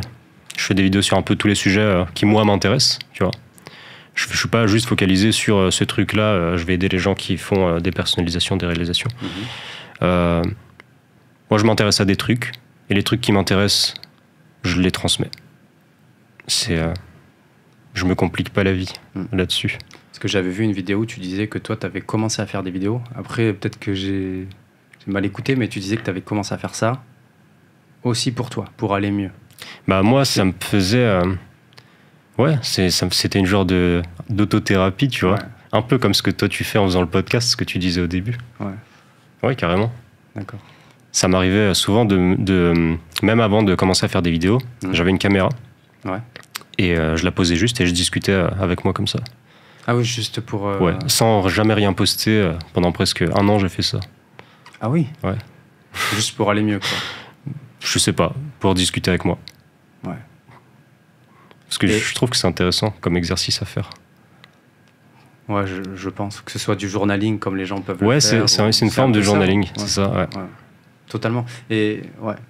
Parce que moi, avant de faire ces podcasts-là, j'avais fait des vidéos. Non, mais c'est vrai, t'as raison. En fait. Là, j'y repense, j'ai fait exactement la même chose. Je m'étais filmé pour raconter mon histoire. J'ai jamais posté quoi que ce soit, quoi. Mais en fait, pendant 1 heure, je parlais, je disais ce que j'ai eu, etc. Je pense que j'avais besoin, quoi. Et surtout, ouais, les psys, en tout cas, pour l'instant, m'ont pas aidé, les thérapeutes. Tu vois, quand je leur racontais un petit peu ce que j'avais, ils me disaient, faut moins stresser. Ouais. Ouais, je te jure. Hein. Ouais. Et mon frère, il m'avait dit la même chose. Mon frère, il m'avait dit la même chose. Je lui dis, je suis devenu anxieux. Il me dit, arrête. Je te jure, il me dit, arrête. Comment ça se fait? Parce que tu sais, j'étais vraiment le mec le plus cool du monde. C'est ça qui est très bizarre, tu vois. Je suis devenu l'inverse de ce que j'étais. Vraiment, il y a le karma qui s'est dit. Et ouais, arrête, sois plus anxieux. Il m'a trop fait rire. Et du coup, là, maintenant, t'es aligné avec toi-même? Comment tu te considères, là, maintenant, là, le Marc d'aujourd'hui, il est aligné avec lui-même? Qu'est-ce que ça veut dire, aligné avec soi-même? Te sentir bien, tout simplement. Est-ce que tu sens que là, tout ce que tu fais... Ouais, je suis plutôt bien. Ouais.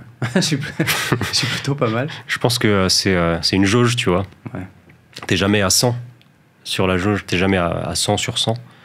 tu te trouves quelque part, du coup, entre 1 et 100, mais c'est jamais 1 et c'est jamais 100, j'ai l'impression. Ah, ouais, du coup, là, je suis plutôt du côté cool de la jauge. Ah, c'est cool ça. Mm. Ouais. Et mais ça veut pas dire que ce sera comme ça pour toujours. Je sais qu'il y a d'autres événements qui vont arriver, qui vont probablement me faire du mal. Et ça fait partie de la vie, en fait. Il faut juste accepter le fait que ça arrivera. Accepter le fait que ça arrivera. Parce que c'est la vie. Et c'est censé arriver, tu vois. C'est positif et négatif. L'un ne peut pas exister sans l'autre. Ouais. Je pense que là où tu trouves vraiment la paix, c'est quand tu acceptes cette polarité-là. Ouais, je suis totalement aligné. Et là, du coup, là, tu vois, pour le coup, c'est une psy, quand j'étais à Bali, qui m'a sorti cette phrase. Elle me dit, la vie, c'est des hauts et des bas. Là, t'es en bas, faut l'accepter. Et tu sais, quand t'as l'habitude d'être en haut, enfin, en haut, ou en tout cas tout le temps en progression, quand t'es en bas, c'est dur, tu vois. Mais quand elle m'a dit ça, j'ai dit, ah ouais, c'est dur d'accepter de se dire, là, c'est des hauts et des bas. T'as pas envie d'être en bas, quoi. Non, t'as pas envie. C'est chiant. Surtout si le bas, il reste très longtemps, tu vois. Ouais. Mais bon, après, attention, je suis pas non plus... là, ça va, je suis quand même... Ok. Mais tu penses qu'il te manque quoi pour être bien? Tu vois, ça c'est très compliqué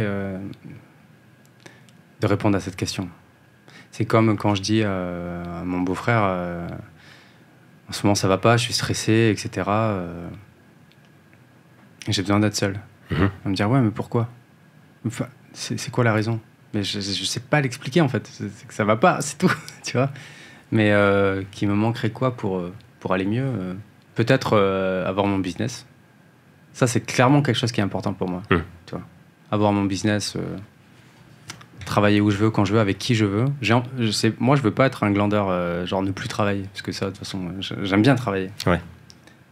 Mais ouais, vraiment, gérer mon temps comme j'ai envie de le gérer. Est-ce que ça va m'apporter plus d'alignement?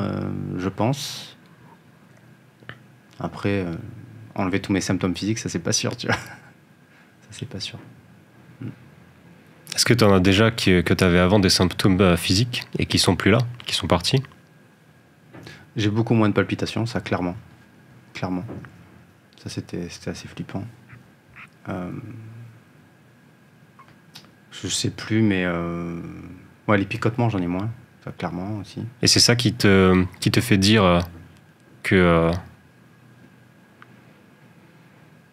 tu dirais que t'es dans un état plutôt bien en ce moment ou pas bien? En vrai, ouais, il faut... et aussi, j'ai ce travail à faire sur moi-même, arrête de te plaindre, quoi. Au bout d'un moment, c'est bon, quoi. Vis ta life, tu vas pas rester une loque comme ça toute ta life. Non, je pense que ça va. Ok. Je suis pas une loque, je pense que ça va. Vraiment, ça va. Je voulais dire quelque chose. Ouais, ce qui me dérange le plus en ce moment, c'est vraiment cette énergie que j'ai plus. Avant, j'avais une énergie vraiment de malade mental. Je pouvais faire plein de choses en même temps et là, je peux plus du tout. Ok. Tu vois, enfin, cet événement qui est arrivé m'a rendu introverti, hypersensible. Ce que je n'étais pas, j'étais tout l'inverse. Très peu d'énergie. Et ça fait chier de le perdre. Parce que c'est quand même... c'était quelque chose de très positif, tu vois. Ouais, c'est vrai. De se dire, j'ai plus envie de voir personne, je peux travailler que 2 heures par jour, enfin, un truc dans le délire, mais compliqué, quoi, d'accepter ça. Et là, pour l'instant, moi, en tout cas, j'ai pas trouvé le truc pour... J'allais dire revenir en arrière, mais on dit qu'il faut oublier le passé, mais... Et si ça revient jamais comme avant? Ça fait chier, quoi. Mais si là, tout de suite, on te dit, c'est bon, c'est sûr, ça reviendra jamais comme avant, tu ferais quoi? Tu serais obligé d'accepter? Ouais, c'est ça. Ouais, il faut que j'accepte, hein, peut-être, t'as raison, tu vois. Je sais pas. Non, mais je pense que c'est... Parce que oui, j'avais vu passer tes vidéos où tu disais que l'acceptation, c'était le truc qui permettait d'avancer. C'est ce qui, moi, m'a aidé. Mais ça aidera peut-être pas tout le monde. Peut-être que toi, ce qui va t'aider, c'est de te battre contre le truc toute ta vie. On sait déjà que la réponse... On connaît déjà la réponse. Mais ouais, non, mais t'as raison. Clairement, il y a peut-être ce truc... J'ai pas eu la même intelligence que toi de se dire il faut que j'accepte le plus rapidement possible. Je pense que j'ai toujours cette petite résistance de dire le Mike du passé, il était comme ça, machin, et j'ai du mal à accepter, quoi. Et même, tu vois, quand même ma famille, bon, me reconnaissent pas forcément. Donc Ouais. c'est compliqué, tu sais, d'oublier ce Ouais, qui je comprends. j'étais. Parce qu'ils peuvent pas comprendre que je suis devenu un anxieux ou un truc comme ça, ou que j'ai plus d'énergie. Ou... Même mes potes, ils me disent mais pourquoi on se voit plus Ils doivent pas comprendre pourquoi je suis comprends. devenu comme ça en fait. Et mais bon. Et ouais. Et du coup, parce que j'avais vu que tu avais fait une vidéo sur la dépression. Mhm. Parce que pour toi, c'était une dépression. En fait, j'ai appelé cette vidéo dépression, mais pour moi, c'était toujours la même chose, quoi. C'était la déréalisation, dépersonnalisation. C'est dur de savoir les termes qu'on doit mettre sur les choses. Bah, Dépersonnalisation. la dépression, j'ai l'impression que ça en fait partie en soi, parce que bah, t'es dans le pire état possible et bah oui, t'es en dépression, quoi. T'as les symptômes et en plus t'es en mode dépression. Enfin, j'ai l'impression que ça va avec, quoi. Ouais. Moi, j'avais vu que la dépression, c'était quand tu vis beaucoup, beaucoup dans le passé. Anxiété, c'est que tu penses qu'au futur tout le temps. Et donc oui, tu avais fait une vidéo sur la dépression, mais c'est juste que l'état dans lequel tu te sentais, c'est que ça allait pas, quoi. Donc Ouais. tu as dit Ouais. dépression. Ok. Ouais, T'as quel âge déjà, Marc? 30. 30. Et ça t'est arrivé il y a 6 ans en arrière, tu m'avais dit. Ouais, je devais avoir 24, un truc comme ça. 23, 24 peut-être. C'est arrivé tôt. Hein. Ouais. Mais tant mieux. Moi, j'aime bien que ce soit arrivé tôt. Ouais, c'est clair. Moi, à 34. Mm. Et du coup, ouais. J'imagine qu'il y a plein de jeunes comme toi, à 24 piges, qui peuvent tomber dans un truc comme ça. Ce qui est terrible, c'est que, ouais, quand je vois les commentaires sous mes vidéos, où je parle de ça, je vois qu'en fait, il y a tellement de gens qui traversent ça. C'est ouf. Moi, je pensais que c'était un truc assez rare. Et oui, en soi, c'est peut-être assez rare, mais il y a quand même plein de gens qui vivent ça, quoi.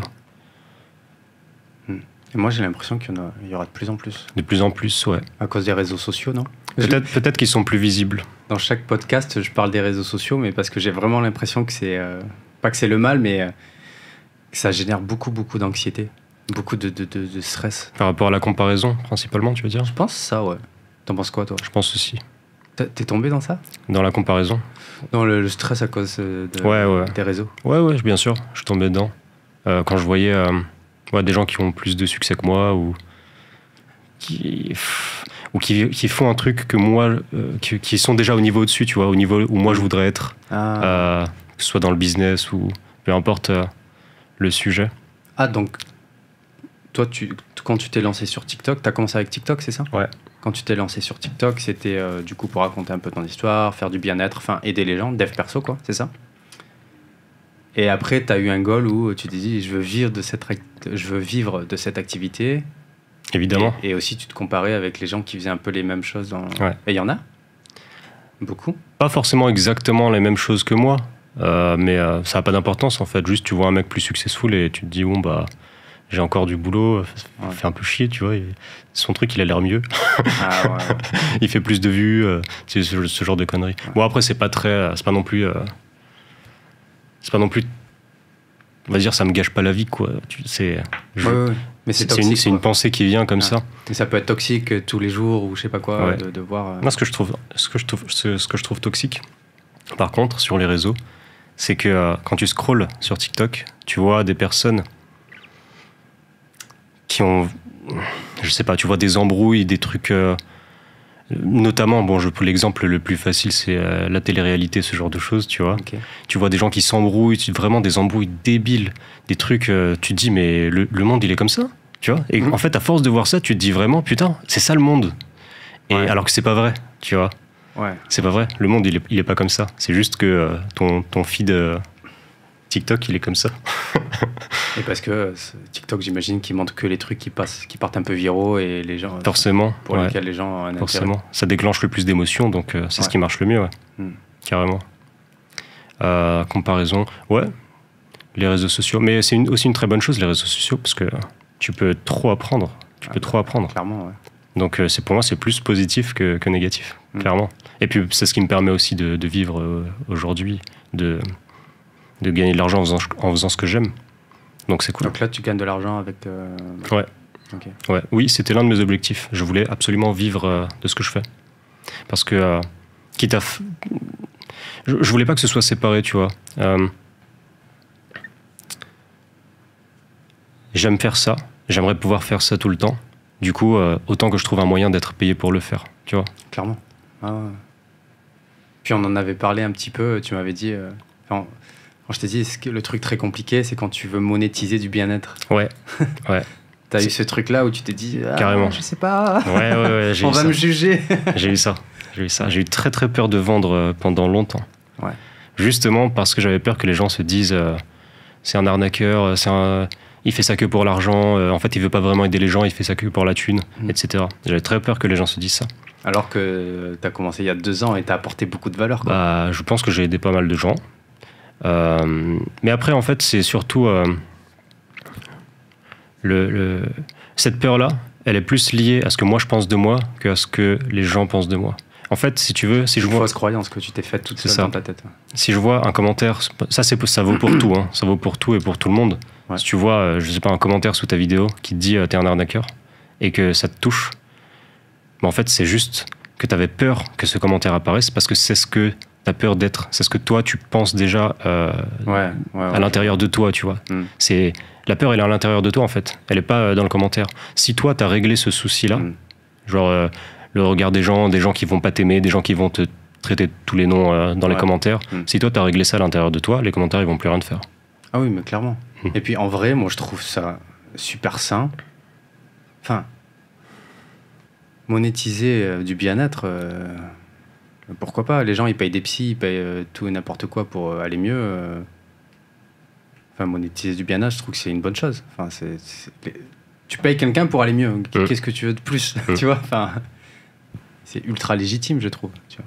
Ce qui est difficile, c'est que c'est pas tangible, tu vois. On te donne pas un objet en échange. Tu peux pas le quantifier, tu peux pas faire un truc. Bah, ça se mesure pas, en fait, c'est ça. C'est ça qui est un peu plus difficile. Ouais. Ouais, c'est ça. Et principalement, du coup, ça vient plus de Insta, TikTok, je sais pas, les clients. Un peu partout. Un peu partout, ouais. Parce que tu es visible un peu partout, quoi, finalement. Ça vient d'un peu partout. Parce que moi, à l'époque, quand j'avais cherché pour aller mieux, moi, c'était plus des vidéos. David Lefrançois, je sais pas si tu vois. Ouais, je vois qui c'est. David Lefrançois qui a fait une grosse vidéo sur l'anxiété, j'avais besoin de comprendre. Cédric Michel qui fait de la méditation. Ça, je vois pas. J'avais acheté sa formation. Tu vois, il vend du bien-être et j'avais pris sa formation. C'est pas une formation, enfin, c'est un cours de méditation, quoi. Un cours en ligne qui m'a, je pense, bien aidé, quand même. Marine LB, c'est une grosse youtubeuse je vois pas. qui avait parlé d'anxiété aussi. J'avais vraiment besoin de me raccrocher à tout. Toutes les personnes qui vivaient un peu ça, j'avais besoin d'entendre. C'est con, mais t'as besoin d'entendre des gens qui vont mal pour te dire je suis pas tout seul. Ouais, c'est horrible. C'est horrible, c'est le pire truc. Et est-ce que toi, les choses que quand tu commençais à rechercher un petit peu des solutions, tu me disais que tu as eu la lecture, spiritualité. Quand tu dis spiritualité, c'était quoi? Méditation ouais, c'est tout ce qui te lie, tout ce qui est lié à la présence. Eckhart Tolle, le pouvoir du moment présent. T'as jamais vu ce? Ok, lis-le. Lis-le. Ouais. Le titre, je connais, mais pas je savais. Il faut le lire. Okay. Ce livre, il est important pour les gens comme nous. Et t'arrives, toi, à vivre dans le moment présent? Pas tout le temps, non. Pas tout le temps. Moi, quasi jamais. Mais je pense pas que ce soit vraiment... si tu veux, c'est pas vraiment le moment présent en lui-même qui est important. C'est plutôt l'endroit où ça t'envoie. Comment dire? Souvent, quand on dit le moment présent, on a juste l'impression que on est là, voilà, c'est le présent. Faut pas chier, tu vois. Sauf que c'est pas ça. C'est plus genre réaliser que t'es pas toi, qu'il y a quelqu'un qui observe, il y a un truc qui observe à l'intérieur, tu vois. Et que toi, t'es l'observateur de tout ce qui se passe. Ouais. Et cet observateur, il est en dehors du temps et en dehors de tout ce qui se passe dans ton identité, dans ce que tu penses être, tes croyances, etc. Et le fait d'être connecté à ça, ça fait que t'as toujours deux perspectives dans la vie. T'as la perspective du toi, l'identité. J'appelle ça comme si je prends la métaphore du jeu vidéo. Là, je suis le personnage dans le jeu vidéo. Le personnage, il fait des quêtes. Il va faire du business, il va faire de la muscu, il va faire je sais pas quoi. Il fait sa vie, tout ça. Et derrière, tu as un mec qui est assis sur son canapé et qui tient la manette. Ouais. Tu vois. Et peu importe ce qui arrive dans le jeu, peu importe si je réussis, si j'échoue ou les événements qui peuvent arriver, moi qui suis derrière, le moi qui est derrière, ça ne peut ni l'améliorer ni le diminuer. Ce moi qui est derrière, il est déjà complet, il est déjà parfait. Il n'y a rien qui peut changer ça ou altérer ça. Du coup, tu pars d'une base où tu es déjà, comme je disais, ça rejoint ce que je disais tout à l'heure, où tu te sens déjà suffisant de base. Tu es cet observateur. Et c'est ça dont parle le pouvoir du moment présent. Okay. C'est de cet état-là, tu vois. Donc c'est pas vraiment juste, ouais, on est dans le moment présent, voilà. C'est pas ça, tu vois. Ouais. C'est juste, je pense qu'il a appelé le livre comme ça, parce que le seul moyen de se connecter à cette deuxième perspective, c'est par le moment présent. Parce que tu peux pas le trouver par la pensée, tu peux pas le trouver en essayant de chercher dans le futur, dans le passé ou dans ton identité. Tu peux pas le trouver mentalement, si tu veux. C'est un truc que le mental peut même pas comprendre, en fait. Le seul moyen de te connecter à ça, c'est de passer par le présent. Okay. Par le moment présent, ouais. Tellement que je l'avais écrit là. Et que pour me persuader de vivre... C'est quoi qui est écrit ? C'est en vietnamien, mais c'est vivre le moment présent, tu vois. Ok. Mais en fait, je l'ai écrit en sachant que je le vivais pas. Ah. En me disant, vas-y, il faut vivre le moment présent. Ouais. Parce que je savais que c'était une des solutions pour aussi se sentir mieux. Ouais. Plutôt que tout le temps vivre dans le futur, essayer de faire de l'argent, avoir un business, tout le temps. Et waouh, le stress ultime quand t'es tout le temps, du coup, pas satisfait de ta vie, quoi. Et j'ai l'impression qu'il y en a beaucoup d'entrepreneurs comme ça qui sont dans le futur et ils kiffent jamais leur life. Ouais, parfois je me demande s'ils sont heureux. Je sais pas. Peut-être qu'ils sont développés spirituellement et qu'ils sont hyper heureux. Hein. Je sais pas. Ouais. Et du coup, quand t'as trouvé toutes ces solutions, que t'as testé certaines choses, est-ce que t'as gardé des habitudes d'avant que tu gardes encore maintenant, ou ça y est, maintenant tu fais genre, je sais pas, des petites routines, genre t'as quand même besoin tous les matins, je sais pas moi, de faire ta méditation, de faire du journaling, est-ce que t'as des routines bien nettes que t'as gardées d'avant, ouais. ou ça y est, maintenant t'es au top et t'as pas... J'ai une routine matinale. T'as une routine matinale ? Ouais. Parce que maintenant, tu sais, ça devient un peu le cliché, la routine, nanana, mais j'ai vraiment l'impression que, pour l'instant, toutes les personnes que j'ai dans le podcast, là, t'es le 6e, je crois, il y a un trait qui revient tout le temps. C'est la routine matinale. Tout le monde a une routine, mais vraiment. Et j'ai l'impression que c'est la clé du bonheur, pas du bonheur, mais c'est vraiment un truc qui vraiment permet de se sentir bien, quoi. Bah, vas-y, raconte alors. Ma routine matinale, c'est je me lève, je bois un verre d'eau et après je vais travailler. D'accord. c'est une belle routine. Voilà. Je t'ai fait tout un discours. Putain, j'ai l'impression que tout le monde est... Bon, bah, c'est ma routine. Okay. Après, elle pourrait être améliorée, tu vois. Je pourrais, je sais pas, rajouter... je sais pas. Tu m'as eu là. Je m'attendais à un truc de fou. Je me lève... 4h du mat. Mais non, mais parce qu'en fait, j'allais dire ça à la base. Mais après, t'es parti dans un monologue. On va cutter. Ça va être cuté. D'accord, donc t'as plus de routine, quoi. Non, j'ai pas de routine. J'ai pas de routine. Après, ça reste une routine. Je fais selon mon envie du moment. Ah, t'arrives à vivre comme ça ? Ouais. Selon ton envie, et tu te sens bien. Tu te sens pas désorganisé, tu te sens pas... Moi, si, il y a un truc que je fais beaucoup, par contre, c'est le fait de m'organiser. Ça, j'écris beaucoup. Sur mon ordi, j'ai un truc de notes hyper bien structuré pour que je reste tout le temps organisé, pour qu'il y ait un endroit où je note toutes mes pensées selon le sujet. Il y a des catégories et tout. J'aime bien faire des mind maps aussi. Ok, ouais, je vois. J'adore faire des mind maps et ouais, j'ai besoin d'avoir une vision claire de tout ce qui se passe dans ma tête, tout ce qui se passe dans ma vie et toutes les choses que j'apprends. Ouais, moi je pense que c'est ça mon truc le plus important. Si on parle de routine ou de choses comme ça. Pour se sentir bien en gros. Ouais. Voilà. C'est quoi ton truc pour te sentir bien ? Il faut que tu sois sûr qu'il y ait une organisation, quoi. C'est ça. Sinon, ça va te stresser ou ça va te... Ouais, sinon j'ai du mal à fonctionner en fait. J'oublie beaucoup les choses auxquelles je pense. Ou pas. Je pense que c'est tout le monde, mais j'ai l'impression que même si je pense à un truc, j'ai une idée, j'essaie d'organiser, je fais un plan. Si je l'ai pas sous les yeux, s'il n'est pas écrit, il se perd, ça tout devient flou dans ma tête. J'ai besoin que ce soit écrit, j'ai besoin que ce soit organisé. Généralement, c'est parce que quand tu commences à avoir trop de choses, une charge mentale, forcément, il y a un truc qui rentre, il y en a un autre qui sort. Ouais. Du coup, tu dois noter. C'est ça. Ouais. L'écriture, c'est un... Enfin, de poser les trucs sur un papier, c'est trop bien. C'est un truc de malade mental. Ouais, carrément. C'est sous-estimé, je pense. Ah, c'est tellement sous-estimé. Moi, je pense que c'est l'un des trucs qui m'a sauvé la vie. Ouais. L'écriture, ouais. Pour toi, le regard des autres, c'était important? Je crois que j'avais vu passer ça dans une vidéo. Ça dépend, je passe par... Enfin, tu disais que tu voulais t'en libérer, en tout cas. Ouais, je pense que ça a déjà changé depuis que j'ai fait cette vidéo. C'est important. Ça a une forme de... Ça m'impacte. Ça m'impacte un peu. Ça t'impacte encore? Un petit peu. Okay. Et beaucoup moins qu'avant. Je pense pas qu'il y ait... Encore une fois, tu vois, tout est une jauge. Je pense pas que ça existe le zéro. Zéro impact du regard des gens. Sinon, je me baladerais à poil dans la rue. On ferait n'importe quoi. On va essayer après. Du coup, je pense pas qu'il y ait le zéro absolu dans ça. Mais je pense que ça a diminué. Okay. J'ai dépassé certaines peurs. Pendant la soirée, tu m'avais dit... je t'ai demandé si tu étais introverti. Ouais. Tu m'as dit, ouais, je suis introverti. Ouais. J'aime pas les gens. C'était une blague ou... En fait, quand je disais ça, c'était pas dans le sens je n'aime pas les gens. C'est plus dans le sens je vais parfois faire des trucs vraiment d'introverti, de fou, du genre. Je rentre chez moi et je vois qu'il y a une personne en face qui va rentrer dans le bâtiment avant moi.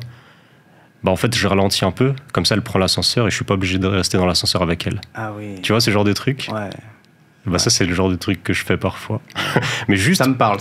Juste parce que j'ai la flemme de parler. J'ai pas envie de parler, tu vois. T'as pas envie d'être en présence? Ouais, non, j'ai pas envie, tu vois. Ouais. Et ça m'arrive souvent. Et quand je dis j'aime pas les gens, c'est ça. Mais bon, je sais pas que je les aime pas, tu vois. C'est juste... Ça partira pas pour ta communauté. Normalement, ils vont pas voir. Ah, le bâtard. En fait, il aime pas les gens. Non, mais en vrai, les introvertis, c'est un peu ça, non? Ils aiment bien... Le moins d'interaction, mieux ils se portent, quoi. Ouais. J'aime beaucoup, par contre, les interactions avec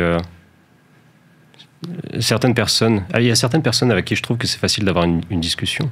Genre avec toi, par exemple. C'est gentil, ça.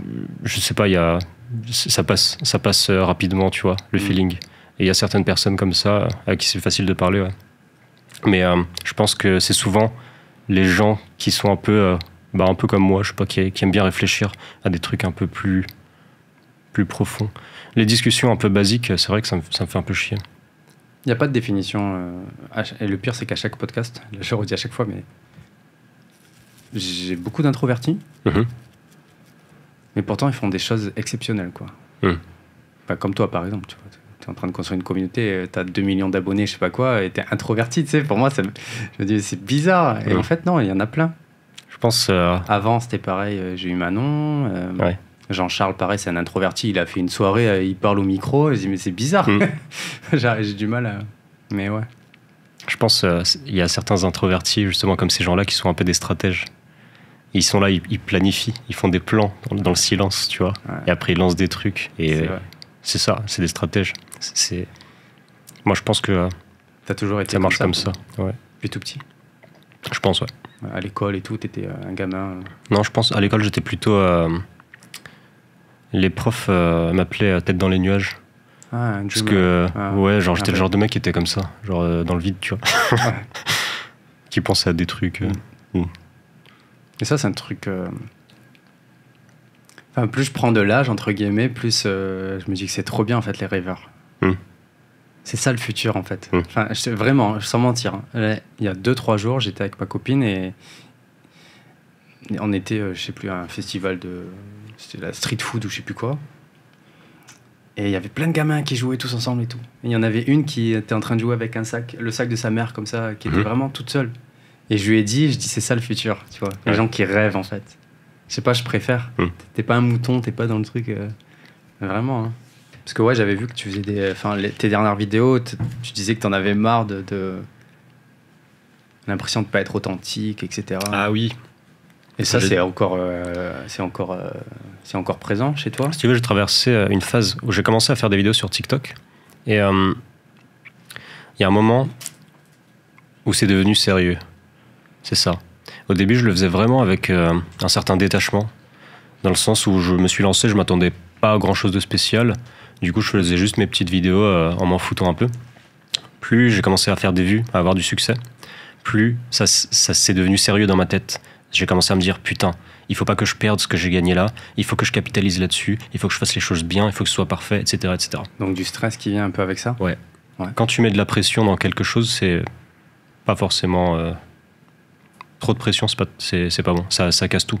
Mais c'est inévitable, non? Moi, je sais pas, moi, j'ai rien fait pour l'instant. Je pense que c'est une phase par laquelle on est obligé de passer, mais je pense que c'est une phase qu'il faut assez rapidement dépasser. Je pense que le travail, il faut que ça devienne un jeu. Si c'est plus un jeu, ça va être de la merde. Les résultats vont être de la merde, tout va être nul. Et tu vas même pas être heureux, quoi. Et moi, le truc avec l'authenticité, c'était ça. C'était devenu trop parfait, au point que moi-même, je devais être parfait pour la caméra, pour les gens. Parce que je devais maintenir cette image parfaite que j'avais commencé à construire, tu vois. Et ça m'a saoulé au bout d'un moment. Ouais, parce que c'est vrai, quand on voit tes vidéos, au tout début, c'est très, très précis. Ouais. Et Ouais. Et du coup, ouais, ça m'a saoulé. Ouais, c'était pas... Ouais, c'est pas toi... Toi, t'aimerais faire des vidéos, genre, t'es en soirée, comme tu parles à ton pote, tu veux que la vidéo soit pareille, quoi. Pas forcément. J'aime bien quand les vidéos sont préparées et tout. En fait, je pense vraiment que c'est plus une question d'état d'esprit qu'autre chose. C'est plus dans la tête que ça se passe. Les gens verront peut-être même pas la différence, tu vois. Ouais, ok. C'est un truc intérieur. Et ouais, j'aimerais par contre ajouter plus d'authenticité, c'est-à-dire en faisant par exemple des vlogs ou même des podcasts, tu vois. Podcast, c'est beaucoup plus authentique déjà qu'une vidéo scriptée, préparée et tout. Là, t'as l'impression que ça va? C'est authentique ou c'est encore un peu forcé? Non, là, ça va, c'est cool. Ouais. Moi, j'aime bien justement quand c'est comme ça. Ouais. Et si je fais des vlogs, c'est encore mieux, tu vois. Là, les gens vont vraiment pouvoir voir comment je vis et tout. Ouais. Je trouve ça cool. Je trouve ça cool. J'aime bien le fait que les gens puissent aussi voir la vraie personne qui se cache derrière les vidéos, tu vois. Et ça, c'est un truc qui manquait, je trouve, dans mes vidéos, sur ma chaîne et tout. Ah, donc là, t'es plus un peu maintenant dans le mode t'ouvrir un petit peu plus aux personnes, qui tu es vraiment, c'est qui vraiment Marc. Je pense aussi que j'avais peur. Je pense que j'avais peur que les gens se disent, en fait, il est pas si parfait que ça, tu vois. Il dit des trucs, développement personnel et tout, mais en fait, il est pas si parfait que ça, il est un peu comme moi, ce mec. Tu vois. Et j'avais peur de perdre une forme de légitimité en faisant ça, je pense. Il y avait beaucoup de ça, je pense. Après, je peux totalement comprendre, parce que si tu veux donner le reflet de je suis le mec qui maîtrise le bien-être, etc., t'as envie de rester dans ce truc-là. C'est clair. Je peux comprendre. Tu veux... Ouais. Si les gens te voient comme quelqu'un de normal, ils vont dire bon, finalement. Bah ouais. C'est ce que tu viens de dire. Pourquoi j'écouterais, tu vois, c'est un mec normal. Mais en fait, c'est pas vrai, c'est pas comme ça que ça marche. En fait, tu penses que tu prends la direction là pour être plus authentique parce que j'avais vu que tu parlais aussi que t'arrivais pas à montrer tes émotions et tout. C'est un truc que tu recherches encore ou c'est... Je sais pas si ça partira un jour. Non, en fait, c'est une bonne question. Je sais pas. C'est vrai que t'as l'air assez réservé, assez posé. Ouais. Je pense que j'ai une difficulté à exprimer des émotions. Et ça te manque ou en fait tu t'en fous? Parce qu'au final, si ça te manque pas, on s'en fout en fait. Ouais, je m'en fous un peu. D'accord. Ouais. Ça me dérange pas. Je sais que j'ai des moments où je montre plus mes émotions. J'ai des petits moments comme ça. Mais à tes proches? Ouais, par exemple, avec mes amis. Ouais, carrément. Ah, d'accord. T'arrives à prendre un pote dans tes bras, par exemple? Oui, ça oui. Ouais, facile. Ouais. Quand je dis exprimer mes émotions, c'est plus dans le sens...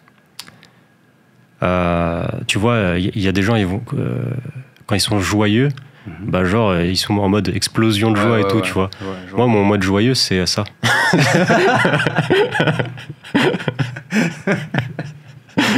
C'est trop bien. Là, je suis joyeux. Voilà. Ouais, mais bon, après... Ah, tu m'as tué. Mon mode joyeux, c'est ça. Après, c'est toi, si c'est ta personnalité depuis tout petit. Ouais. Tant que vraiment tu penses que c'est pas un manque, je pense qu'il n'y a pas de problème. Non, ça va, je pense que ça me dérange pas trop. Le jour où ça me dérangera, j'essaierai de le changer. Mais pour l'instant, c'est pas forcément ma priorité. Je pense que quand j'ai fait cette vidéo, ce que je voulais plutôt dire, c'était j'arrive pas à me montrer tel que je suis sur les réseaux. Ouais, je pense que c'était plutôt ça que je voulais dire à travers j'arrive pas à montrer mes émotions. Ah ouais, ok. Parce que ça, c'est vrai que c'est un gros sujet, je trouve, pour les mecs. Les émotions et montrer ses émotions. Il faudrait qu'il y ait Manon qui parle de ça, la gestion des émotions, mais je trouve que les mecs, ils ont vraiment, vraiment beaucoup de mal. Et s'ils le faisaient plus tôt, ben, ça se passerait mieux pour eux, tu vois. Il faut qu'on arrête de faire les mecs, en fait, je trouve. On est trop dans le truc, ouais, je suis un mec. Ouais, je suis solide, je suis fort. Je trouve que c'est débile. Parce que j'ai été comme ça, maintenant, voilà. Est-ce que tu penses qu'il y a quand même du bon là-dedans ? Dans cette philosophie un peu je suis un mec solide et tout. Forcément, je pense que pour l'ego, ça t'aide un peu à avancer sur des projets ou te forcer à avoir plus confiance en toi dans la vie. Moi, ça m'a aidé, clairement. Ouais. Tu vois, si j'avais pas eu cet aspect-là du mal alpha, entre guillemets, j'aurais fait peut-être moins de choses, moins vite. Mais après, tu payes aussi le prix d'être trop dans ça, de faire trop semblant. Ouais. Que voilà, je suis le mec à la maison, c'est moi qui porte la culotte. Parce que les mecs, ils vont te dire t'écoutes ta meuf, t'es un canard. Ouais. Mais ta gueule, un canard de quoi? Tu sais, genre de dire je suis amoureux de ma meuf, c'est une faiblesse. Mais ferme-la, en fait. Moi, justement, je trouve que c'est les mecs qui savent dire je t'aime, qui savent assumer leurs relations, etc. C'est eux les vrais bonhommes. C'est ça. Là, je me dis, t'es courageux. Tu vois. Ceux qui assument vraiment pour moi, c'est ça. Je suis d'accord. D'accord. Moi, j'ai découvert que pour plein de concepts, il y a des gens qui débattent, tu vois. Il faut être soit comme ça ou soit comme ça. Et j'ai découvert un truc, c'est que c'est toujours un mélange des deux. Il n'y a pas de bonne réponse. Mais j'aime beaucoup, depuis qu'on parle, depuis le tout début, j'adore ton approche, parce que c'est vrai que on a tendance à, c'est vrai, toujours essayer de trouver, d'avoir une réponse extrême. Mais j'étais comme ça aussi. Et toi, tu étais tout le temps en mode, il y a une jauge. Et j'aime bien cette approche. Ouais. C'est dans le livre Le Kybalion. Il disait... tu connais le livre ou pas? Kybalion? Ouais. Pas du tout. Ok. C'est de la philosophie égyptienne. Ok. Je crois. T'es allé loin, hein. Mais c'est un livre assez connu. Ouais. Et c'est dans ce livre, justement, il parle de ce concept-là que tout est... comment dire? Il donnait un exemple, voilà, la température, le chaud et le froid. Il n'existe pas de chaud absolu et de froid absolu. Il y a juste, tu te trouves quelque part. Et selon où tu te trouves, on va appeler ça froid, ou on va appeler ça chaud, alors que c'est la même chose, c'est une seule et même chose, tu vois. Et j'ai l'impression que ça marche pour tout. Pour ce truc de... faut être hyper masculin, alpha et tout, et il faut montrer ses émotions. Mais en fait, pareil, c'est une jauge, et tu peux aller où tu veux dessus. Et tu peux même avoir les deux, tu vois, en fait. Tu peux même combiner les deux, c'est-à-dire être les deux, quoi. Ouais, totalement. Et après, t'en as qui restent bloqués, quoi. En fait, c'est ça le risque. C'est que quand tu commences à trop croire que t'as raison dans ton truc, tu vas que d'un côté et tu négliges complètement l'autre côté. Et là, ça devient... c'est pas bénéfique pour toi, ni pour les autres, je pense. Il y a Jay Shetty qui dit... je vais essayer de sortir la phrase en anglais, mais parce que déjà pour la traduire en français. We think we are what people think we are. J'ai entendu cette phrase. On est ce qu'on pense, que les gens pensent qu'on est. Ou un truc dans le genre. C'est un truc dans le genre. Ah, c'est ça. Attends, je l'avais bien dit en anglais. En anglais, c'est plus rapide. Ouais. L'anglais, ça ira très bien. Bon, bref. Les gens vont comprendre. Au pire, je mettrai une traduction. Mais c'est un peu ça. En fait, en gros, on est ce que les gens pensent qu'on est. Ouais. On vit au travers du regard des autres. Et c'est un peu ça, les mecs aussi. Ils jouent un peu dans le truc. On doit être des mecs, donc vas-y, pour être un peu comme des mecs, enfin comme les mecs, comme les autres, je vais faire semblant que je suis un mec. Ouais. Il y a de ça. Ouais. Carrément. Débile. Cette génération, ça va, en vrai. Un peu mieux, j'ai l'impression. La génération de nos parents. Toi, t'as grandi qu'avec une mère, c'est ça? Ouais. Ça t'en as tiré des... Tu penses, avec le recul, t'en as tiré des bénéfices, tu crois? Je sais pas, j'ai pas trop de points de comparaison. Mais je veux dire, t'as pas de manque. De manque. De manque particulier. Bah, en tout cas, si c'est le cas, si probablement, tu vois, mais si c'est le cas, je sais pas comment le détecter, comment le voir. C'est vrai que ma question est peut-être conne. Non, Mais ouais. Non, ta question, elle est pas conne. Parce que je crois qu'il y a des mecs pour qui vraiment ils le sentent. Ils sentent ce manque de quelque chose. Si, tu vois, d'ailleurs, j'en parle là. Et ouais, peut-être ce manque du côté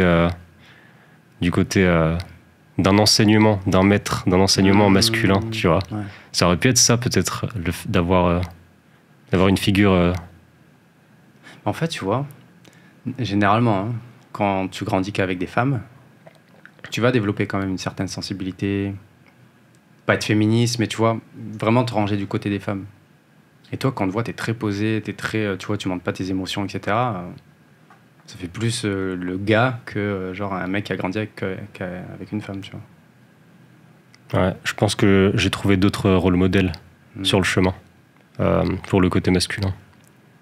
Mais du coup, c'était des gens que je voyais dans des films, tu vois. Ah. C'était virtuel. Ouais. Tu les as en tête, là? Ouais. J'en ai... c'est même pas forcément des... après, ça a beaucoup changé. Le personnage de Tyler Durden dans Fight Club. C'est Brad Pitt ou Edward Norton? C'est Brad Pitt. Brad Pitt. Ah ouais, quand même. Gros modèle, quand même. Ouais. Bien badass. Franchement, je kiffe trop ce mec. Dans la première partie du film, du moins, parce que dans la deuxième, ils l'ont transformé en un mec qui veut tout détruire.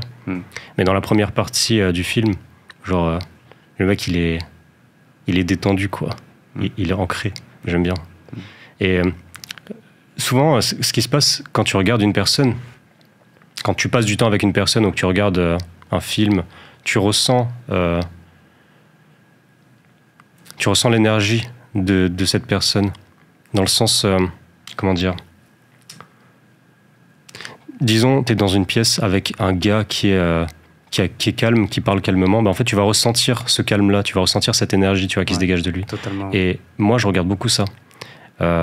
Et ce mec-là, justement, dans ce film, il a super bien joué son rôle parce qu'il dégageait un truc qui me donnait trop envie d'être comme lui. Et ouais, j'aime bien. J'aime bien sa philosophie. À quel âge tu l'avais découvert, lui? C'était assez tard, hein. C'était après la dépersonnalisation, hein. Je crois. D'accord. T'étais pas dans un... J'allais dire mental state. C'était pas dans l'enfance, non. C'était pas dans l'enfance. T'étais déjà bien mentalement quand t'as découvert ce film? Pas forcément, c'était dans le processus. Ah, c'était dans le processus, ouais. De personnalisation. Mais je pense que la majorité des trucs se sont arrivés dans le processus de guérison, entre guillemets. Ok. Mais quand j'étais petit, non, pas vraiment. J'avais pas vraiment de modèle. Ah ouais? C'était Son Goku. Ah, je regardais aussi, mais ouais. J'essayais pas spécialement de m'identifier. Ouais. J'arrivais pas trop à m'identifier de toute façon. Ouais, non, je vois pas. Quand j'étais petit, je vois pas. Ok. T'es en relation là, en ce moment? Oh, la question chiante. T'es pas obligé de répondre en vrai. Je préfère pas en parler. Ouais. Ok. Et tu galérais avec les filles avant, au lycée, tout ça, ou ça va en fait? C'était un stress pour toi? On revient dans le passé, le mec, je parle sur les relations directes. J'ai eu des relations assez longues. Ok. Genre, longue pour moi, c'est 3 ans. C'est plutôt long. Moi, j'ai fait 10 ans, mais oui. Ah ouais, d'accord. Bon. Non, mais c'est long. Ok. 3 ans, c'est long. Et à chaque fois, enfin non, pas à chaque fois, mais les 2 fois où j'ai eu une relation avec une fille qui me plaisait vraiment, avec laquelle je voulais vraiment rester, etc. À chaque fois, je me sentais comme si j'avais eu un coup de chance et que ça se représentera plus jamais. Ah oui. Mais du coup, j'ai quand même eu des belles relations. Et c'était un genre de manque de confiance en soi, tu vois. T'as l'impression de pas être digne de sortir avec cette fille. Moi, j'avais beaucoup cette impression-là. Ok. Et du coup, ça faisait en sorte que toi, t'étais le mec trop accro ou... Ouais. Il y avait beaucoup ce côté. C'est jamais bon, ça, ouais. C'est jamais bon. Ouais. Bah, d'ailleurs, ça a niqué les deux relations. Bah, ça, généralement, hein, que ce soit d'un côté ou l'autre. C'est clair. Quand il y en a un qui est trop à fond, bah, l'autre se barre, quoi. Ouais, c'est ça. Ça marche comme ça. C'est souvent comme ça, quoi. Et encore une fois, après la dépersonnalisation, ça a disparu, mais complètement, genre. Ouais, j'ai vu ça. Enfin, j'ai vu ça. Je veux dire, dans ton programme, tu mets que comment t'es passé d'un gamin, pas un gamin, mais d'introverti à un mec qui a ultra confiance en lui, etc. Et ça aussi, ça a joué sur tes relations avec les filles. Après, j'aime pas dire que j'ai ultra confiance en moi. Ça met une pression inutile. À partir du moment où tu dis, moi, je suis un mec qui a confiance en moi. J'ai l'impression qu'ensuite, tu es obligé de le prouver, tu vois. Je préfère limite dire, non, moi, je suis un mec normal, rien de spécial. Comme ça, il n'y a rien à prouver, tu vois. Oui, le mieux, c'est quand c'est les gens qui te le font remarquer, que tu as confiance en toi, tu vois. Peu importe. Ce que les gens te font remarquer, ils parlent d'eux-mêmes, ils parlent pas de toi. Ça, c'est vrai. Un truc que j'ai appris, c'est que les commentaires positifs comme négatifs sont pas importants. Parce que tu peux avoir... bon, là, je parle des réseaux, tu vois. Tu peux avoir plein de gens qui t'aiment, enfin, qui soi-disant t'aiment sur les réseaux, qui t'envoient des messages gentils et tout. Un jour, il y a une rumeur qui sort sur toi, et 50% d'entre eux, ils retournent leur veste direct et ils disent qu'en fait, t'es un gros connard. Ah bah, clairement. Donc, moi, j'essaie de même pas trop faire attention, tu vois, même aux commentaires positifs. J'avais vu une vidéo de Oussama Hamar où il parlait de... C'était un podcast qu'il faisait, je sais plus avec qui, une fille. Il disait, je crois pas... Margot ? Je sais plus qui c'était. C'est récent ou pas ? Je crois que c'est récent, c'est sûrement Margot. Margot Cunego. Ah ouais, je crois que c'était elle. Ouais. Et il disait, je crois pas en l'amour des gens sur les réseaux, dans les commentaires. Et j'ai été grave d'accord avec ce commentaire. Ce qui est logique, en fait. Ouais. Comment tu peux créer un lien affectif avec quelqu'un que t'as jamais vu ? C'est un peu faux, quoi. C'est impossible, en fait. Du coup, je trouve que c'est mieux. C'est mieux. Donc revenons sur la confiance. Donc, bref, tu dis que tu es quelqu'un de normal et que avant tu manquais de confiance en toi potentiellement avec les filles. Et là, ça va mieux. Là, ça va mieux. Juste que tu es plus chill, en fait, c'est ça ? Ouais, je préfère être plus chill. Ouais. C'est... Il y a un concept qui est la compensation. Souvent, on essaie de prouver ce qu'on n'est pas. Si je me mets à dire, moi j'ai super confiance en moi, etc., c'est probablement que j'ai pas si confiance en moi que ça. Parce que sinon, je serais pas là à essayer de montrer absolument à quel point j'ai confiance en moi.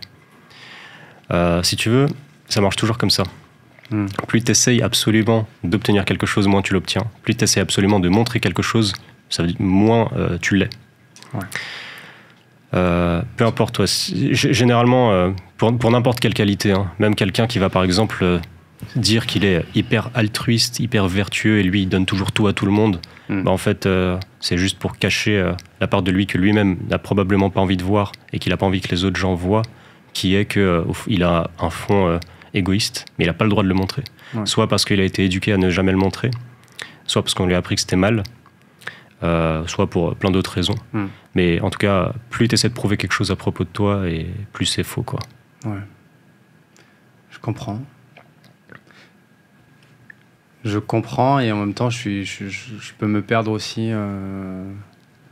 Enfin, par exemple, la confiance en soi, enfin, pour moi, j'ai l'impression que c'était inné quand je suis né. Ok.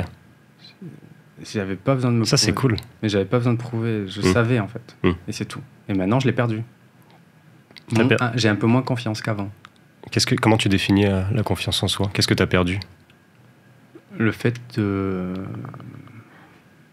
Comment je peux définir la confiance que j'avais en moi ? Mais c'est en gros, je faisais les choses, mais il n'y a rien qui pouvait m'arrêter. Et peu importe ce que les gens pouvaient dire, je savais que j'allais arriver à accomplir des choses. Tu vois. J'avais ultra confiance en moi, j'avais peur de rien. Ok. Et j'essayais pas de prouver, je crois. Parce que là, j'essaie de rebondir un peu sur ce que tu dis. J'ai l'impression que c'était inné, tu vois. Et là, je l'ai un peu perdu, ma confiance. J'ai beaucoup moins confiance en moi. Donc ça peut se perdre, en tout cas. Et par rapport à ce que tu dis... Putain, je voulais rebondir sur un truc que tu as dit qui était super intéressant. Mais oui, totalement. quand on dit qu'on est quelque chose, c'est un peu du virtue signaling, tu vois. Ouais. Tu vois, je dis tout le temps, je suis un people pleaser, j'aime faire plaisir aux gens, mais peut-être que ça cache un truc horrible, en fait. Je sais pas, hein. Mais t'as raison. Des fois, je me pose la question. Dire, pourquoi je fais autant plaisir aux gens, c'est que peut-être ça cache un égoïsme de ouf. Parce que j'étais égoïste quand j'étais petit. Je fais un peu une petite thérapie en même temps avec la discussion. mais oui, non, mais je comprends ton point de vue, en tout cas, ouais, sur ça. Et sur ça, oui, parce que les relations, ça m'intéresse beaucoup, mais moi, par exemple, depuis que j'étais gamin, pas depuis que j'étais gamin, mais tout le monde disait « Ah, Mike, le beau gosse, nana, il se fait plein de meufs et tout. » J'ai tout le temps galéré. Ah ouais. Tout le temps galéré pour avoir une meuf. Encore plus celle que je voulais avoir, tu vois. Et quand j'ai, très tard, hein, genre peut-être à 33 ans ou 34 ans, quand j'ai commencé à vraiment m'en foutre, en fait, et que je recherchais plus rien, mais c'est là qu'en fait, les gens commencent à s'intéresser à toi. Quand tu essaies pas de trop forcer. C'est paradoxal. Ouais, c'est très bizarre. Hein. Ouais. C'est quand vraiment tu commences à être ultra chill, par exemple quand tu recherches pas à être en relation, que les gens commencent à t'apprécier, quoi. C'est très chelou. Et donc toi, maintenant, bah ouais, t'es chill, quoi. Tu cherches plus. Ouais. Et je vois même que quand je me vois quand j'essaye trop, tu vois. Ouais. Quand je suis en train de trop essayer, je me vois faire. Je le remarque. Parfois, je le remarque pas, tu vois. Parfois, je le remarque le soir. Je me dis putain, aujourd'hui, t'étais pas dans la bonne vibe là. Avec les filles ? Non, en général, avec les gens. Quand je parle avec une personne et que je suis un petit peu trop en mode je veux sa validation, tu vois, je le sens. Ouais. Parfois, j'arrive à m'en rendre compte tout de suite, ou parfois, je m'en rends compte plus tard, mais ça arrive encore de temps en temps. T'as un avis sur le burn-out, toi, ou c'était pas quelque chose qui... Enfin, toi, tu t'es dit, moi, c'est pas un burn-out que je suis en train de faire. Non, je savais pas... Non, pour moi, c'était pas un burn-out. Pour moi, c'était... Moi, le premier mot sur lequel je suis tombé, c'était... sur lequel je suis tombé, j'ai fait des recherches, tu vois. Mais moi, ce que je tapais sur Internet, c'est j'ai l'impression de me sentir bourré, ou des trucs comme ça, tu vois. Et en fait, j'ai rapidement trouvé des forums qui disaient des personnalisations, des réalisations. Et non, je savais même pas vraiment ce que c'était un burn-out, si tu veux. Moi, je pensais qu'un burn-out, c'est juste t'en as marre de ton travail et du coup t'arrêtes de travailler, tu vois. Je pensais que c'était ça. Pour certains, oui. Ouais. Pour d'autres, non. Je reliais pas du tout ça à des vrais symptômes physiques et tout, tu vois. Après, je pense qu'on met des noms sur des trucs, mais on peut mettre plein de noms différents sur plein de choses, mais au final, c'est pas ça qui est important, quoi. C'est pas ça qui va régler le problème. C'est pas ça qui va régler le problème, ouais. Mais ça, c'est chiant, parce que il y a aussi ce côté, t'as envie de savoir, t'as envie de connaître ce que t'as. Bien sûr. Et tu vois, tu te dis, putain, il n'y a pas vraiment de définition précise. Burn-out, dépression, anxiété. Et du coup, dépersonnalisation, c'est quoi ? C'est une maladie ? C'est un trouble psychologique. Il me semble. Hein. Il me semble que si tu regardes sur Internet, genre sur les sites de psychologie et tout, c'est un trouble psychologique. Ok. Peut-être que je m'intéresse plus, hein, parce que c'est vrai que plus je t'écoute, plus je me dis, putain, en fait, je suis peut-être dans ça, en fait. Puis toujours, c'est pas un burn-out que j'ai eu. Peut-être que... Enfin, je sais pas. Bah, je pense que de toute façon, c'est lié à l'anxiété, quoi qu'il arrive. Parce que même la dépersonnalisation et la déréalisation, c'est lié à l'anxiété. Tout part de là. Du coup, il faut que tu lises Le pouvoir du moment présent. Ouais. Parce que clairement, hein, je pense que j'ai quand même vécu pendant pas mal de temps avec une boule au ventre. De me dire, je suis à un endroit dans ma vie, enfin, je suis quelque part où je suis pas à l'aise, tu vois. Que ce soit dans le travail, que ce soit dans mes projets et tout. Et cette boule, c'est quand tu pars en vacances, qui est toujours là. Ouais. Peu importe ce que tu fais, elle est toujours là. Tu vas au travail, elle est là. Tu te lèves le matin, elle est là. T'es avec ta copine, tu passes du temps avec elle, elle est là. Peut-être que ouais. La boule, elle a grossi, et boum. Tu l'avais déjà avant, cette boule au ventre ? Ouais, quand même. Ok. Franchement, depuis 2015-2016. Hein. C'est arrivé en 2020, donc peut-être, hein, tu vois, j'ai trop tiré sur la corde. Peut-être, ouais. Après, les gens disent, ouais, tu tires trop sur la corde, ben burn-out. Et en fait, tu sais pas. Tu vois. Ouais, il n'y a pas de règles. Écoute, Marc, je finis tout le temps mes podcasts avec la question de l'invité d'avant que je vais te poser. Ok. Et je fais aussi un petit... je pose une question sur... Tu vas mettre une note de 1 à 5 sur les différents thèmes que je vais te donner, sachant que 5, c'est la plus haute note. C'est juste pour avoir... finalement, faire C'est-à-dire... un petit benchmark où tu te situes sur les différents thèmes dans ta vie. La note, c'est où moi je me situe dans ce domaine-là? Ouais. Ok. C'est très simple. Ok. Donc là, de 1 à 5, si je te demande santé, t'es combien? Je dirais 4. 4. Ce serait quoi pour aller à 5 du coup? Faudrait que je me remette au sport, parce que ça fait longtemps que... Tu dis ça comme un petit enfant, il faudrait que je me remette au sport. Ouais, parce que je me sens un peu coupable. Parce qu'avant j'en faisais beaucoup, mais là l'aspect business a pris le dessus et j'ai arrêté d'y aller. Et peut-être que je mange mieux, que je mange un peu mieux. Mais sinon, je me sens plutôt bien. Ok. Bah, du coup, business, de 1 à 5. Me dis pas 0, hein. Enfin, me dis pas 1, du coup. Je dirais 3. 3. Ouais. Donc t'as des ambitions quand même. Ouais. Ouais, je suis pas encore arrivé là où je veux. Tu peux dire tes ambitions ou ça sert à rien finalement? C'est pas des ambitions très... c'est passé, il n'y a rien de nouveau, quoi. Tu vois, c'est... Le SMIC LinkedIn. J'ai envie de gagner plus d'argent, de construire des projets plus gros, de faire potentiellement des conférences. Des conférences. Des conférences, ouais. Ah ouais, bien-être. Genre, je suis sur une scène et il y a des gens devant moi et je leur parle. Ça, ouais. C'est trop bien. Ouais, ça c'est stylé. Et ça demande... David Lefrançois, il en fait. Ouais, je sais. Ouais, franchement, c'est trop cool. Moi, quand je vois ça me donne toujours envie. Ouais. Mais bon, il faut avoir un certain budget pour avoir une équipe, pour pouvoir organiser tout ça correctement. Ouais, j'aimerais bien arriver à là. Ce serait vraiment cool. Tu sais combien ça coûte, ça? Pas vraiment. Je pense que c'est assez facilement faisable. Mais j'ai d'autres trucs à faire avant. Ouais. J'ai d'autres trucs d'abord à terminer dans mon business pour pouvoir passer à cette étape. Ouais. Non, mais c'est intéressant. Super intéressant. Mais je suis sûr que ça va arriver. Du coup, vu qu'on reste là dans le business, tu penses quoi de l'argent, toi? Qu'est-ce que je pense de l'argent? C'est-à-dire? C'est important? Ça te rend heureux? C'est juste un moyen? Ouais, c'est important. Je trouve ça important. Dans notre monde, t'as besoin d'argent, en fait, pour faire quoi que ce soit. Si t'as pas d'argent, moi, je sais que je serais malheureux si je devais faire un travail du matin au soir que j'aime pas pour toucher 1500 balles et rien pouvoir faire de spécial de ma vie. Moi, la liberté, c'est trop important pour moi. Du coup, je peux que être un entrepreneur. Et il faut de l'argent. Quand tu es un entrepreneur, quand tu dois faire tourner une boîte, il te faut de l'argent parce que tu as des gens à payer, tu as des charges, tu as des trucs. Et puis, il te faut de l'argent aussi pour pouvoir te payer ta liberté à toi aussi, tu vois.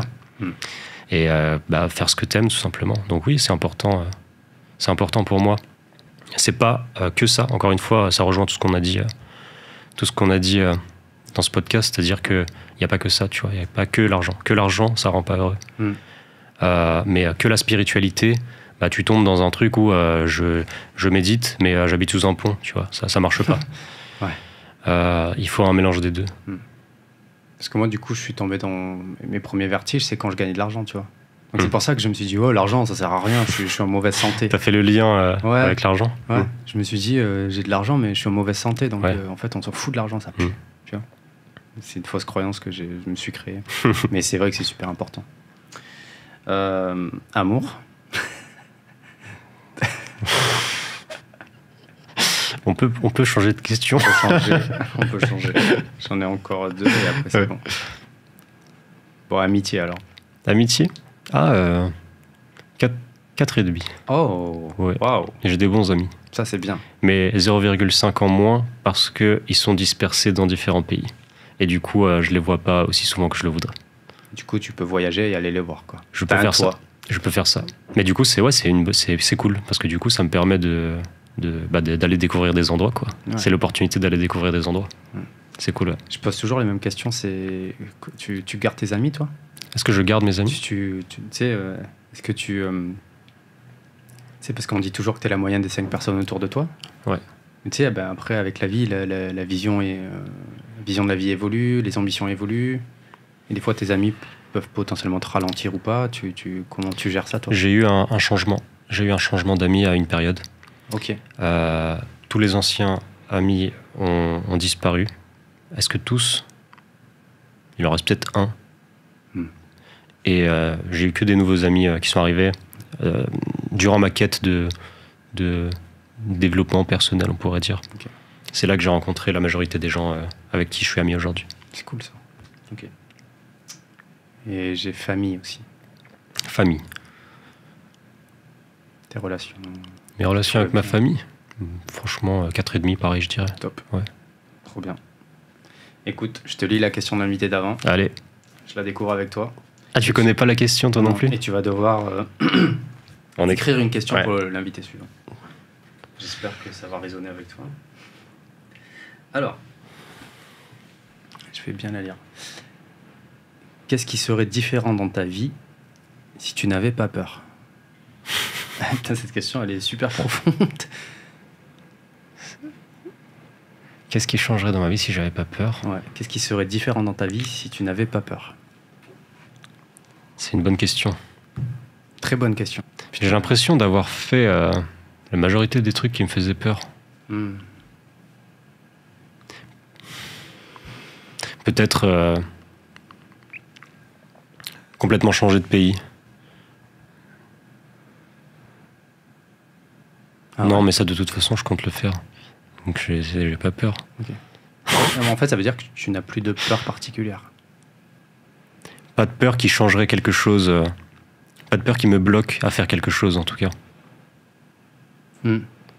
Parce que je les ai quasiment toutes... Mais j'ai fait tous les trucs qui me faisaient peur, je crois. Elle est profonde, la question, en fait. Ouais. Je pense que c'est une question qu'on doit analyser avant de pouvoir répondre. Ouais. Parce que même moi, là, si tu me poses la question... Ouais, non, moi, j'ai de la réponse parce que... Peut-être que ça irait plus vite. Peut-être que tout irait plus vite, si j'avais pas peur. Peut-être que je ferais des actions beaucoup plus rapidement, les actions qu'il faut. Ouais. Peut-être que cette question, elle aurait dû m'être posée il y a 3 ans. Ouais. Ou voire plus. Et je serais arrivé beaucoup plus rapidement où j'en suis aujourd'hui. Mais là, aujourd'hui, si j'avais pas peur, qu'est-ce qui changerait?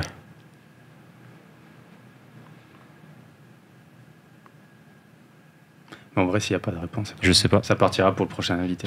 Ouais. Mais elle est dure, la question. Elle est trop dure, cette question. Ouais. Non, mais parce que parfois, tu sais, il y a des gens, ils ont un truc en tête, ils disent, moi, j'aurais bien aimé devenir ça, mais je peux pas parce qu'il y a le regard des gens, parce qu'il y a ça. Ouais. Et moi, je l'ai fait, je fais déjà des vidéos, tu vois.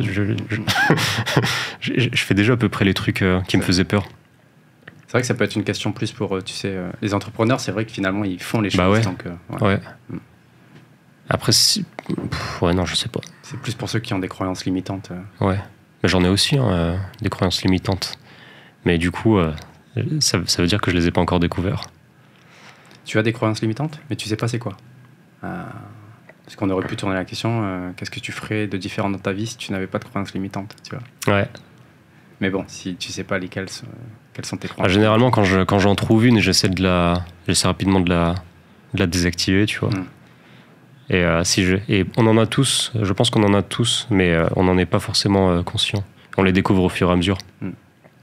Là, pour l'instant, j'en ai pas découvert de nouvelles. La dernière sur laquelle j'ai travaillé, c'était la peur de vendre. Peur de vendre, celle-là m'a bien fait chier. Ouais. Elle a pris du temps. Et c'est le plus important. Ouais. De vendre. Ouais. Et on verra ce que c'est la suivante. Ok. Ouais, je sais pas ce que c'est la suivante. Bah écoute, Marc, merci. C'était vraiment trop cool. Merci à toi. J'espère que ça va aider aussi les personnes qui écoutent, qui potentiellement traversent des épreuves difficiles. Burn-out, dépression, anxiété, dépersonnalisation. On n'a pas forcément apporté toutes les réponses, mais en tout cas, Marc est l'exemple parfait qu'on peut s'en sortir.